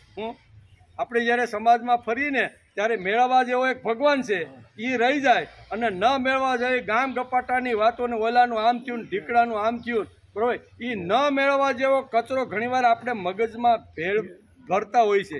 તેથી અહીં શાસ્ત્રકારો આપણે સમજાવે છે ધનંજયનો અર્થ એ છે કે હે ધનંજય, તારે જે મેળવવાનું છે, તારું જે શ્રેય, તારું જે કલ્યાણ જેમાં થવાનું છે ને એ પહેલાં તું મેળવી લે અને પછી જે થવાનું છે મેળવવાનું છે તારે મેળવવું હોય તો છૂટશે, પણ અત્યારે તારું કલ્યાણ, તારું શ્રેય શેમાં છે ને એ મેળવવા માટે તારે એમાં ધ્યાન આપવું જોઈએ. પણ જગતની અંદર ઘણા લોકો એવા છે કે મેળવવાનું તો પછી 80-90 વર્ષ યાદ આવે કે હારું મેળવવા જેવું તો રહી ગયું અને ન મેળવવા જેવું ઘણું બધું મગજની અંદર, બુદ્ધિમાં ઘણો બધો કચરો ભેગો કરી દીધો.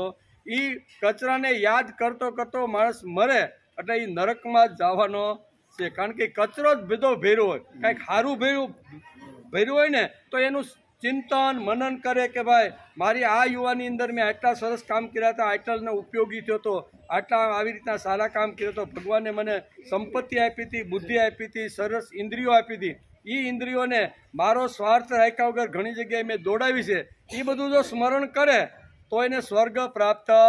મરતી વખતે આવું જો સ્મરણ ભૂલે ચૂકે જો થઈ જાય ને તો તો એ સ્વર્ગમાં જાય છે, પણ ઓલો કચરો ભર્યો હોય બહાર નીકળ્યા વગર રહે નહીં. જે ભર્યું હોય એ જ નીકળે ને. કોઠીમાં આપણે માનો કે બાજરો ભર્યો હોય, આખો ઉનાળામાં પાક્યો હોય ને એમ થાય કે આપણે એક વરસ સુધી વેચવો નથી, ખાધા પૂરતો છે. પહેલાં કોઠી હતી, ગોળ ગોળ કોઠી, અને પછી માથે સાંધી જાય, નીચે રાખે બાકોરું. જરૂર પડે 2, 5, 10 કિલોની, ત્યારે એમાંથી કાઢી લે તો જે નાખ્યું હોય એ જ આવે ને. પણ આપણે એમ કંઈ ખાડો આમાંથી ઝાર કેમ નીકળતી? આ તો ઝારનો રોટલો ખાવાની મન થઈ છે, લાય ખોલવું કે ખોલે તો બાજરો જ આવે. શા માટે? બાજરો નાખ્યો હોય તો બાજરો આવે, જુવાર નાખ્યો હોય તો જુવાર નાખે. એમ આખા 80-90 વર્ષ સુધી જો કચરો જ બુદ્ધિમાં જો ભર્યો હોય, મગજમાં ભર્યો હોય, ચિત્તની અંદર ભર્યો હોય, તો એ કચરો જ બહાર નીકળવાનો છે. તેથી ભગવાન કહે છે, કૃપણ શબ્દ વાપર્યો છે કે સકામ જે કર્મ છે ને એ કૃપણ છે, એ કચરો છે. એ કચરાને તારે બુદ્ધિમાં રાખવાનો. તારા મનમાં એમ છે કે આ પિતામહ ભીષ્મ દ્રોણાચાર્યને હું મારીશ ને તો મને પાપ લાગશે ને પાપથી મને નરક મળશે. આ તારી બિલકુલ ખોટી વાત છે. આજથી ઘણા વર્ષો પહેલાં હુંય નહોતો, તુંય નહોતો, અને આ રાજા ધીરાજ પણ નહોતા. ભગવાન આંગળી સીંધીને કુરુક્ષેત્રના મેદાનની અંદર કહે છે, વર્ષો પહેલાં હુંય નહોતો, તુંય નહોતો, અને આ રાજા ધીરાજય નહોતા. આજે પાછા ફરીથી હું આવ્યો, તું આવ્યો, અને આ રાજાઓ આવ્યો. આવતીકાલે એ પણ નહીં હોય, તું પણ નહીં હોય, અને હું પણ રહેવાનો નથી. આ સીધું સાધું તત્વજ્ઞાન ભગવાન અર્જુનને સમજાવે છે. માટે કચરો ભેરમાં ભાઈ, તારે જે કરવાનું છે એ કર. હાથમાં ધનુષ લે, બાણ લે, અને આ જે કચરો ભરાઈ ગયો છે ને 11 અક્ષણીનો, એ બધાને બરોબર સાફ કરી નાખ. આમ ભગવાન કહે છે. અને એના માટે નિષ્કામ કર્મયોગ શ્રેષ્ઠમાં શ્રેષ્ઠ જો સાધન હોય ને તો એ આ સાધન છે. એ આ કૃપણ એટલે કે સકામ સાધન કરતાં શ્રેષ્ઠ સાધન જો કોઈ હોય ને તો એ નિષ્કામ કર્મયોગ છે. તેથી આ શ્લોકની અંદર આ વાત સમજાવે છે.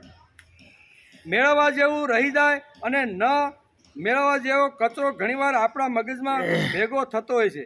મીરાબાઈએ શ્યામને મેળવી લીધા, બરોબર, હનુમાને રામને મેળવી લીધા, બસ પછી ભલે જે કાંઈ મળવું છે, જોઈતું હોય છે એ વાંહે વાંહે બધું આવશે. રામ આખું અયોધ્યા છોડી અને 14 વર્ષ માટે વનમાં નીકળી જ ગયા.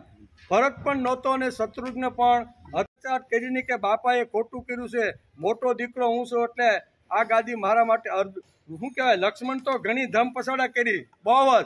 બાપાને બાંધી ગયો, જેલમાં નાખો, અને આજના તમારો રાજ્યાભિષેક કરાવી. વશિષ્ઠ આવી ગયા છે, બધા મુહૂર્ત તો બધા વિદ્વાન પંડિતો આવી ગયા છે, અને હમણાં તમારો અભિષેક જે કરવાનો આજનો જે દિવસ હતો ને એ આપણે બરોબર આપણે કરી લેવો છે. એમ કોણ કહેતું? લક્ષ્મણ એમ કહેતો હતો કે આપણે આજનો દિવસ પવિત્ર દિવસ આપણે આ કાંઈ બાપાએ તો 60ની બુદ્ધિ થઈ છે એટલે કદાચ નાખી હોય, એટલે વાતમાં આવી રીતનું કદાચ કઈને વચન પણ આપી દીધું હોય, પણ એ કાંઈ એના હાથને આ યુવાનીમાં જ આ મને મળવું જોઈએ એવું જ્યારે હોય અને એ વખતે આખું બધું છોડીને જવું પડે તો કોઈ પ્રકારની ફરિયાદ કરી નામ કે કાંઈ વાંધો નહીં, બાપની ઈચ્છા છે, માએ માગ્યું છે તો આપણે આજ્ઞાની પાલન કરવું જોઈએ. અને એમ કરી અને નીકળી જાય છે રાજગાદી છોડી. તો ભરત આવ્યા પછી ખબર પડી તો રાજગાદી લઈને આપવા માટે ગયો કે નહીં. એકવાર માણસને જો છોડતા આવડે ને તો બીજા લોકો વાંહે ગમે એમ કરીને તમને ચાંદો કરવા આવે છે કે ભાઈ આ ગાદી તું લે, હું તારી જગ્યાએ 14 વર્ષ હું વનમાં ભોગવી છે. થાય કે ન થાય? પણ આપણે છોડીએ જ નહીં, પકડીએ ન તો ઝઘડા થાય કે નહીં? હે, મહાભારત આપણે આ સમજાવે છે કે આવું આ દુર્યોધન શું કહેવાય ધૃતરાષ્ટ્રે પકડી રાખ્યું. ધર્મક્ષેત્રે કુરુક્ષેત્રે સમવેતા યુયુત્સવ મામકા પાંડવા ચેવ કિમ કુર્વત સંજ્ઞા. પકડી રાખ્યું એને. બે જે પોતાનું નથી એ પોતાનું નથી, પોતાનું બનાવવા માટે જેણે જબરજસ્ત કાવતરા અને આવી રીતનું કર્યું છે એ પકડવાનો જેણે પ્રયત્ન કર્યો છે. જે બરોબર જ્યાં ઝઘડા થાય જ, અને જ્યાં છોડવાનું કાંઈ વાંધો નહીં. માતાએ કીધું અને પિતાએ આજ્ઞા આપી કે ન આપી, પણ માતાની ઈચ્છા એવી છે કે મને આવી તો 14 વર્ષનો વનવાસ ભાઈ ભરતને ગાદી મળે, કાંઈ વાંધો નહીં, હાલો નીકળી જાઓ. નીકળી ગયા તો ભરત પછી આખું રાજ સિંહાસન લઈ અને જંગલની અંદર વનની અંદર પાછા આવે છે કે નહીં. ઘણી બધી ચર્ચાઓ થાય છે અને ત્યાં ઘણા બધા ઋષિઓ બધા જ હોય છે. બધા એક બે ભાઈઓની દલીલો સાંભળી અને બધાને થાય છે કે કેનું પલ્લું નમે ને કેનું પલ્લું આવી રીતનું ઉપર આવે, ઘડીક આનું પલ્લું ઉપર જાય, ઘડીક આનું પલ્લું ઉપર જાય, કોઈ નિર્ણય લઈ શકતા. કહેવાનો અર્થ એક વાર જો છોડતા માણસને આવડી જાય તો ભગવાન ગમે એ રીતે માણસને 1000 ગણું કરીને આપવાનો પ્રયત્ન કરે છે. તેથી ખરો ધનંજય કોણ? કે જેને છોડતા આવડે તે. એટલે કે વર એટલે શ્રેષ્ઠ. અહીંયા અવરમ શબ્દ વાપરવામાં આવ્યો છે. અવરમ શું કે દૂરેણ ય અવરમ. એટલે અવરમ એટલે જે શ્રેષ્ઠ નથી તે, એનો અર્થ અવર્ણમ એટલે જે શ્રેષ્ઠ નથી તે, અને વર એટલે શ્રેષ્ઠ. એટલે જે વખતે લગ્ન કરવા માટે જે મૃત્યુ જાય ને એને સારી રીતે શણગારવાનું, ટીલા ટપકા જે કાંઈ અત્તર બત્તર સાટવાનું જે કાંઈ કરવાનું હોય ને, એ વખતે કદાચ પાઘડી હશે અને પાઘડીમાં સેલ નાખીને જો કલંગી ટકાડ એને સારો લાગવો જોઈએ. કેવો? એક દિવસ તો એ સારામાં સારો શ્રેષ્ઠ લાગવો. વર એટલે શ્રેષ્ઠ અને અવર એટલે જે શ્રેષ્ઠ નથી તે. એ શબ્દ બે શબ્દ અહીં ગીતા કરે વાપરા છે. એટલે જૂના કાળની વાત છે, અત્યારની વાત નથી. અત્યારે તો બધાને ખબર જ હોય કે લગ્ન પહેલાં તો કેટલી વખત ફરવાય ભેગા બે વયા ગયા, કેવા મોઢા છે કેવી તો. પણ આ તો જૂના કાળની વાત. જૂના કાળના હારાના ગામમાંથી જો બેનને ઘેરે જવાનું હોય ને તો બેનની ઘેરે જવાતું નહીં. કેમ? તો કે ભાઈ હારાનું ગામ આડું આવે. ખાલી ગામ આડું આવે તોય આપણે એવોઇડ કરતા કે નહીં, એ સમયની વાત છે.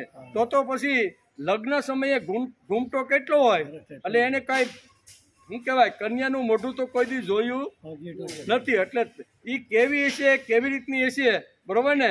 તો એ પણ શણગાર સજીને આવે. આ ભાઈ પણ મારે પરણું છે એમ કરતો વર સારામાં સારો ગમે તેવું આવી રીતનું હારામાં હારી વસ્તુઓ પહેરી અને બધું જાય કે નહીં. ઘરેણા ના હોય તો પણ માગ્યા 2-5 હાર તો ઠપકારી દે. વર હારો લાગવો જોઈ. પછી ભલે નહીં બીજે દિવસે જેના હોય ઉતારીને લઈ જાય, પણ આજનો દિવસ તો સારો લાગવો જોઈએ. વર એટલે શ્રેષ્ઠ અને અવરમ અહીં શબ્દ વાપરો છે. જે કનિષ્ઠ છે, જે શ્રેષ્ઠ છે તે. દૂરેના યવરમ કર્મ. સકામ કર્મ અતિશય હલકું છે, તેના કરતાં સમબુદ્ધિ શ્રેષ્ઠ છે. માટે હે ધનંજય, તું આ રસ્તો છોડી, સકામનો રસ્તો છોડી અને નિષ્કામ કર્મયોગનો રસ્તો તું પકડ, એમ ભગવાન અત્યારે કહે છે. બુદ્ધિ એટલે સમજદારી. બુદ્ધિ એટલે શું છે? બુદ્ધિના શરણે તું જા. બુદ્ધિ એટલે સમજદારી. બુદ્ધિ યોગ મહત્વનો છે. સમજદારી જાય, સાચી ભાવના જાય, પ્રભુ નિષ્ઠા જાય, ભગવાન પરનો વિશ્વાસ જાય, પછી જે થાય છે તેને ગધા મજૂરી થાય છે, એને અવરમ કહેવામાં. પછી થાય શું થાય? ભગવાન એટલે કે જીવનમાંથી ભાવ જાય, પ્રેમ જાય, આ બધું ઘણું બધું સમાજ જીવનમાંથી વયું જાય, અને પછી જે વધે છે ને એને આ કહેવામાં આવે છે. દૂરેના યવરમ કર્મ અતિશય કઠણ છે, નીચલી કક્ષાનું છે. માટે હે ધનંજય, હે બુદ્ધો શરણમ એટલે કે તું સદબુદ્ધિના સમબુદ્ધિના શરણે તું અત્યારે જા. બુદ્ધિથી વિચાર કર, ભાવનાથી હું તને કહું ને તું લડવા હાર. મારા મનમાં એ વાત તને બુદ્ધિમાં ઉતરતું હોય, કરવા જેવું લાગતું હોય અને મારે કરવું જ જોઈએ તો તું કર. અને બુદ્ધિ તને શું કહેશે એ પ્રમાણે તારે નિર્ણય લેવાનો છે. એમ કે કૃપણા ફલ હેતવ એટલે ફળનો હેતુ રાખનાર, ફળને મગજમાં રાખીને કથા વાર્તા જે કહેનારા છે, જે કામ કરનારા છે તે માણસો હલકા છે. એ ફક્ત ગીતા ગાનાર કૃષ્ણ ભગવાન કહી શકે. આપણે આ શ્લોકમાં આપણે તો બોલી શકીએ. આ શ્લોકની અંદર લખ્યું છે સકામ રાખીને કોઈ પણ કર્મ કરવામાં આવે તો એ અહીં લખ્યું છે કૃપણા ફલ હેતવ. શું લખ્યું છે?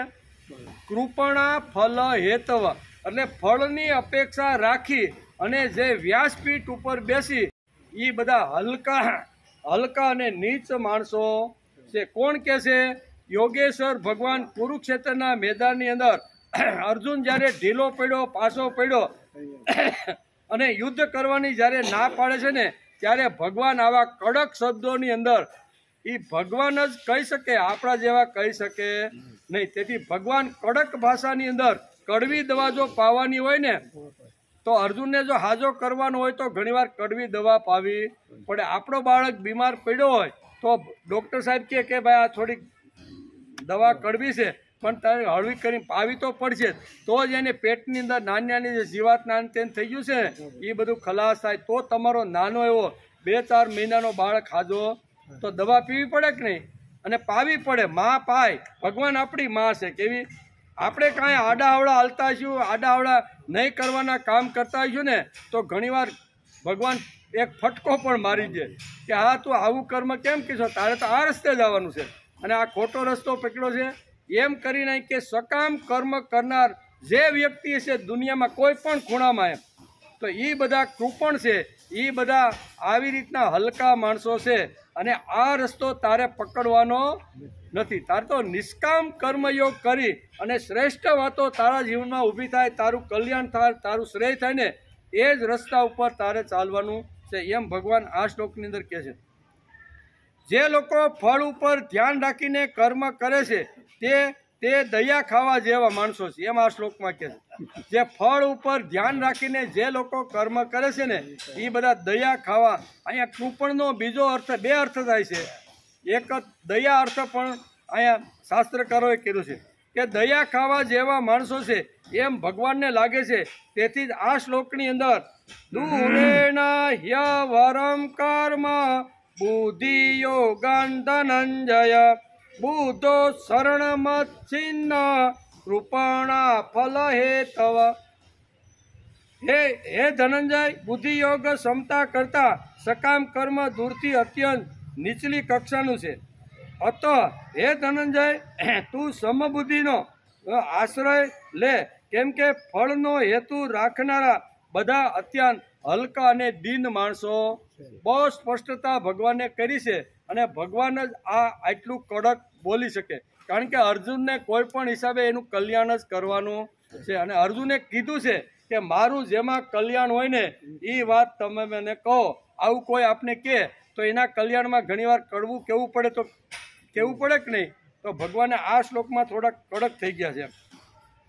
ભગવાન ઉપર વિશ્વાસ મૂકવો જોઈએ એ બધાને જ ખબર છે, તો પછી આ બધી ગડબડ શાની. ભગવાન ઉપર વિશ્વાસ રાખીને 7 દિવસ મારે ભાગવત કરવું જોઈએ આવી બધાને ખબર છે, તો ગડબડ કરીને ફી પહેલાં હુકામાં નક્કી કરે છે. ભાઈ ભગવાન ઉપર જો વિશ્વાસ હોય કે હું ભગવાનનું કામ કરું છું, ભગવાનનું નામ હજારો લોકોમાં 7 દિવસ સુધી ભગવાનનું નામ લેતા લોકો થાય, ભગવાનનું કામ કરતા થાય, ભગવાનનો વિચાર કરતા થાય, એવું મને ભગવાને જે શક્તિ આપી છે, જે કૌશલ્ય આપ્યું છે, જે કળા આપી છે, જે બુદ્ધિ આપી છે ને એ બુદ્ધિની પૂજા કરવા માટે મારે 7 દિવસ ભગવાનની પૂજા કરવાની છે. ભાગવત એ ભગવાનનું રૂપ છે. હું ભાગવત ભગવાનની પૂજા કરવા માટે બેઠો છું, એમાં મારે કોઈ પ્રકારની અપેક્ષા નથી. આવું બધા સમજે છે, બધા બોલે છે, પણ જ્યારે ભાગવત વાંચવાનું હોય ને ત્યારે 15-20 દી કે 2 મહિના પહેલાં ચર્ચાઓ ચાલતી હોય છે કે મહારાજની ફી કેટલી, મહારાજ આવે ત્યારે કઈ કઈ વ્યવસ્થાઓ કરવી, આ બધી ચર્ચા હાલે ને. પણ એકવાર જો ભગવાન ઉપર વિશ્વાસ બેસી ગયો હોય તો આ બધી ચર્ચા કરવાનું કાંઈ કારણ. હું તો ભગવાનની પૂજા કરવા માટે 7 દિવસ સુધી હું ભાગવત કહી અને વેદ વ્યાસે જે ગ્રંથ લખ્યો છે અને સુખદેવજી મહારાજે જે અહીંયા કહેવાય પરીક્ષિતને જે કીધું છે ને એ જ મારી વાણીને પવિત્ર કરવા માટે 7 દિવસ હું ભગવાનના ગુણગાન ગાઈશ. પછી મને જે ભગવાન પ્રસાદ તરીકે જે મોકલશે ને એનો હું સ્વીકાર કરીશ. પણ સકામ કામના રાખીને જો કરે તો એના માટેનો જબરજસ્ત ફટકો ભગવાને આ શ્લોકની અંદર માર્યો છે. તેથી ભગવદ્ ગીતા વાંચવાવાળા આ શ્લોકોને બાયપાસ કરી ગયા. ભાગવત કે મહાભારતની કથાઓ જે કરતા હોય ને આવા જે શ્લોક આવે ને એને શું કરે, બાયપાસ, એના ઉપર ધ્યાન આપવાનું નહીં. એમ કરીને પોતાની વાર્તા કથા આગળ શરૂ કરે છે. કૃપણા ફલ હેતવ, આ શબ્દમાં ભગવાનને વ્યથા છે. એમ કે કેટલી બધી વ્યથા હશે ત્યારે આટલું એના મોઢામાંથી નીકળ્યું કે હે અર્જુન એને કેટલી બધી ચિંતા હશે. એટલે કે સમજાવનારા પણ સમજતા નથી. ફળ મગજમાં ગયું કે માણસ હલકો થઈ જ જાય. એકવાર ફળ મગજમાં ગયું કે હું આ કરું તો મને કેટલું મળે, એ એકવાર જો થાય તો માણસ હલકો થઈ જાય. અવરમ પછી તે વર ન રહે. વર એટલે શ્રેષ્ઠ અને અવરમ એટલે હલકો. અહીંયા આ બે શબ્દ વાપરા છે. શ્રેષ્ઠ માણસે થવાનો પ્રયત્ન કરવો, કનિષ્ઠ હલકો બની જાય છે. એમ શ્રીમદ ભગવદ્ ગીતા 2 અધ્યાયના અહીંયા 49ના શ્લોકની અંદર કહે છે, માગવા ગયા એટલે માણસનું ગૌરવ ખલાસ, પૂરું. કોઈ પણ જગ્યાએ માગવા ગયો ને કોઈની સામે લાંબો હાકે એટલે એનું જે ગૌરવ હોય, એની જે શ્રેષ્ઠતા હોય, એનો જે યશ હોય, એની જે કીર્તિ હોય ને, એ બધું એમ શ્રીમદ ભગવદ્ ગીતા કહે છે. માગવા ગયા પછી માણસનું ગૌરવ ખલાસ થઈ જાય. તેથી માગવા વાળો ભિખારી પણ બોધ આપવા માટે આવે છે. ઘણીવાર આપણે ત્યાં ભીખ માગવામાં એ કાંઈ આપવા આવતો, માગવા આપતો, આપવા આવે છે, માગવા આપતો. કારણ કે બોધયંતી યાચયંતી ભિક્ષા દ્વારા ગુરે ગુરે દદાતી દદાતી નિત્યમ અદાતી ફલ હેતવ. અહીંયા આપણને બોધ, આપણા ઘરે ભિખારી કોઈ હાથમાં તબકડું લઈ અથવા કોઈ પાવતી લઈને માગવા માટે આવે, કોઈ ગાય માટે, કોઈ નિશાળ માટે, કોઈ પણ જગ્યાએ આવે ત્યારે માગવા માટે આવતો નથી. ભિખારી પણ સમજો કે આપણે ત્યાં આંગણે આવ્યો, હાથમાં તબકડું છે એટલે આપણે એમ થાય ભિખારી માગવા માટે આવ્યો છે, પણ ભિખારી માગવા માટે આવતો નથી. ભિખારી આપણને બોધ આપવા માટે આવે છે. એટલે પહેલો શબ્દ બોધયંતી, બોધયંતી ન યાચયંતી. યાચયંતી એટલે માગવું. ભિખારી માગવા માટે આવતો નથી, પણ આપણને બોધ આપવા માટે આવે. શું બોધ આપે છે? દિયતામ દિયતામ નિત્યમ. તમને જો ભગવાને આપ્યું હોય તો નિષ્કામ કર્મયોગ કરી અને તમારી સંપત્તિ, તમારી બુદ્ધિ, તમારી અક્કલ, તમારી હોશિયારી, તમને જે કાંઈ આવી રીતનું છે ને એ નિષ્કામ કર્મની અંદર થોડું ઘણું તમે વાપરો. ગયા જન્મની અંદર મને ભગવાને અબજોપતિ બનાવ્યો હતો, પણ બધી સંપત્તિ મારા જ બાપની, કોઈને મેં વાપરવા આપીની લૂંચાઈથી એટલી બધી ભેગી કરી કે સંપત્તિ મારી જોડે આવી નહીં. ભગવાને મને જે સંપત્તિ આપી હતી એ સંપત્તિથી સમાજનું કલ્યાણ થાય ને એના માટે આપી હતી, પણ સમાજના કલ્યાણ માટે એક પણ પૈસો મેં વાપર્યો નહીં. એટલે ભગવાન કહે છે કે જે સંપત્તિને સારા કામ કરવા માટે શેઠિયાને આપી એ શેઠિયાએ સારું કામ કર્યું નથી. એટલે એનો અર્થ એવો થયો કે હવે આને સંપત્તિની જરૂર, બીજા જન્મારામાં હવે મારે શું કામ આપી? આ જન્મારામાં તો અબજો રૂપિયા એને મેં આપ્યા પણ વાપરા નહીં અને એમને પડ્યા રહ્યા. એટલે ભગવાન કહે છે કે હવે બીજા જન્મારામાં એને તબકડું પકડાવી દો. હું કહે છે? એટલે આ ભિક્ષા માગવા એટલે કે બોધયંતી ન યાચયંતી, ભિક્ષા દ્વારા ગૃહે ગૃહે, ઘરે ઘરે જે માગવા માટે જે ભિખારી આવે છે એ માગવા માટે આવતો નથી, પણ બોધ આપવા માટે આવે છે કે ગયા જન્મમાં હું અબજોપતિ હતો, હેલિકોપ્ટરમાં ફરતો હતો, ઘણા બધા નોકરો, ઘણું બધું મારી પાસે હતું, પણ મેં ફક્ત મારા સ્વાર્થ, મારા ભોગ માટે અને મારા માટે જ મેં વાપર્યું. મેં કોઈ સમાજના કલ્યાણ માટે કે કોઈના ઉપયોગમાં આવ્યો નહીં. તેથી ભગવાને મને આ તબકડું આપ્યું છે. તમારે જો મારી જેમ તબકડું પકડવું ન હોય ને તો તમે કાંઈ કોકને આપજો. એમ શિક્ષા આપવા માટે આવે છે. કોણ આવે છે?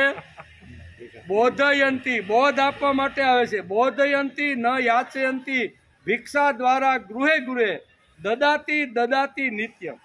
જો ભગવાને તમને આપ્યું હોય તો એમાંથી થોડું ઘણું પણ સમાજના ઉત્કર્ષ માટે, સમાજના કલ્યાણ માટે, સમાજની સારી જ્યાં આવી રીતની પ્રવૃત્તિ હોય એની અંદર વાપરવાનો તમે પ્રયત્ન કરજો. નહીં વાપરો તો શું થાય? જોઈ લ્યો, મને જોઈ લો ને એટલે ખબર પડી જાય. મેં ગયા જન્મારામાં આટલી મોટી સંપત્તિ મળ્યા પછી મેં ક્યાંય વાપરી. બોધયંતી યાચંતી ભિક્ષા દ્વારા ગૃહે ગૃહે દદાતી દદાતી નિત્યમ અદાતી ફલ હેતુ. મેં નહોતું આપ્યું ને એનું આ ફળ છે. કેવું ફળ તો આવે જ કે નહીં, પણ ફળ ઉપર અપેક્ષા રાખવાની. કામ કરો એટલે સારું નરું ફળ તો આવે આવે અને આવે. તેથી ભગવાન આ શ્લોકની અંદર કહે છે કે ફળની આશા રાખ્યા વગર, ફળની અંદર ધ્યાન આપ્યા વગર તારો ક્ષત્રિય ધર્મ છે, અને ક્ષત્રિયનો ધર્મ હંમેશા હાથની અંદર હથિયાર લઈ અને આ જે આતતાઈઓ 11 લક્ષણ સેના જે આતતાઈઓ છે, જેને તમને બાળવાનો પ્રયત્ન કર્યો છે, જેણે તમને ઝેર ખવડાવવાનો પ્રયત્ન કર્યો છે, જેણે તમને જુગતું રમી અને ખોટી રીતે તમારી સંપત્તિ હરી લેવાનો જે પ્રયત્ન કર્યો છે, અને પરસ્ત્રીનું હરણ કરવામાં આ લોકોએ કાંઈ બાકી રાખ્યું. આ બધા આતતાઈઓ છે. કેવા? આ બધા આતતાઈઓને હાથમાં હથિયાર લે, તે ગાંડી જે ફેંકી દીધું છે એ ગાંડીઓને ઉઠાવ અને આ આતતાઈઓને મારી અને તું તારું કલ્યાણ કરી લે. એમ આ શ્લોકની અંદર બહુ સરસ રીતે સમજાવવાનો પ્રયત્ન અહીંયા બહુ સરસ રીતે ભગવાન આ શ્લોકની અંદર બે વાતો આપને સમજાવે છે. એક તો મળ્યું હોય તો એની અંદર લોભ કરે અને ન જ વાપરે તો એની સ્થિતિ કેવી. ફળ તો મળવાનું જ, બંનેમાં ફળ તો મળવાનું ને મળવાનું. તેથી ઉચ્ચ વિચારો પર એટલે કે ઈશ્વર પણ જો માંગવા જાય તો તેને પણ બટકું બનવું પડે. શું છે? અને ઈશ્વર માંગવા માટે જાય તો પણ બટકું બનવું પડે કે નહીં? રાજા બલિરાજાને અહીંયા ભગવાનને કહ્યું કે હાલો આ ધંધો તો ભગવાનના નામે ખૂબ વેપાર મોટો કરે છે. બ્રાહ્મણ, ક્ષત્રિય ને વૈશ્ય ત્રણને પોતાના કબજામાં લઈ લીધા છે. એટલે આમાંથી મારે ત્રણ જે વર્ગ છે ને, બ્રાહ્મણ, ક્ષત્રિય ને વૈશ્ય, અને આ બલિરાજાના શું કહેવાય હાથમાંથી મારે છોડાવવા છે. પણ આ એમ છોડે એમ નથી. મોટા યજ્ઞ કરે, મોટી ગૌશાળા કરે, મોટા ગાય આ બ્રાહ્મણોને દાન આપે, એટલે આટલો મોટો યજ્ઞ કરે છે. પણ આ એમને જાઓ તો એ કાંઈ વાત માને નહીં. એટલે ભગવાન કેવા બન્યા? બટકા બની ગયા. વામનનો કોઈ પણ રાજા પાસે કે કોઈ પણ પાસે યાચક બનીને ભગવાનને પણ જો જવાનું હોય ને તો એને બટકું બનવું પડે. બટકા બન્યા વગર એ પણ માગી શકતા નથી. એટલે માગવામાં કેટલી હીનતા છે, માગવામાં કેટલી હલકાઈ છે ને, એ આ શ્લોકની અંદર ભગવાને સમજાવવાનો પ્રયત્ન કર્યો છે. તેથી બંને ત્યાં સુધી આપણે આપણાથી જેટલું સત્કાર્ય થાય એટલું હાથથી કરી લેવાનું. બીજાની પાસે માગી અને પછી આપણે સત્કાર્યમાં વાપરીને આપણું ત્યાં નામ સડી જાય એવો ધંધો આપણે કરવાનો નથી. આ તો 10,000 રૂપિયા પોતાના હોય અને 90,000 રૂપિયા ભીખ માગીને ભેગા કરીને ગયો હોય એટલે પછી લાગે હસતે ફલાણા દુર્લભભાઈ કેવા. પણ દુર્લભભાઈના તો 10,000 છે, 90,000 તો બીજાના છે. તો ચડાવીએ કે નહીં? ઘણીવાર આવા બોર્ડ આપણે સાંભળવા મળે, જોવા મળતા હોય છે. તેથી અહીં કહે છે કે ઈશ્વર પણ જો માગવા માટે જાય તો તેમને પણ બટકું બનવું પડે. તો માણસનું ગજું શું ભાઈ? ઈશ્વર જેવો ઈશ્વર એને પણ અહીંયા કે બલિરાજા પાસે માગવા માટે ગયા, બટકા બનીને ગયા અને યજ્ઞમાં ગયા. શુક્રાચાર્ય એને ચેતે છે કે ભાઈ બટકો નથી, આ તું વામન સમજશો ને, એ વામન નથી પણ આ તો વિષ્ણુ છે. એટલે વિશાળ, વિષ્ણુનો અર્થ થાય વિશાળ અને વામનનો અર્થ થાય બટકો. ભલે બટકો બનીને તારી પાસે આવ્યો છે પણ આ તો વિષ્ણુ છે. આપતી વખતે ધ્યાન રાખીએ. પણ મેં તો એને વચન આપી દીધું છે કે તમે જે માગશો એ હું તમને આપવાનું. પણ તારું સત્ય એ કે મારું સત્યનાશ જાવું તો ભલે જાય, પણ યજ્ઞની અંદર બ્રાહ્મણ યાચક બનીને જો આવે ને તો એ જે માગે એ આપ્યા વગર હું એને જવા દેવાનો. અને થઈ પણ એવી, ભગવાને કીધું કે ભાઈ 3 ડગલાથી પૃથ્વી મારે વધારે કાંઈ જોતું. એ કે એમાં હું 3 ડગલા માગશે તો કેટલું હવે મને ઘણું ભગવાને આપ્યું છે.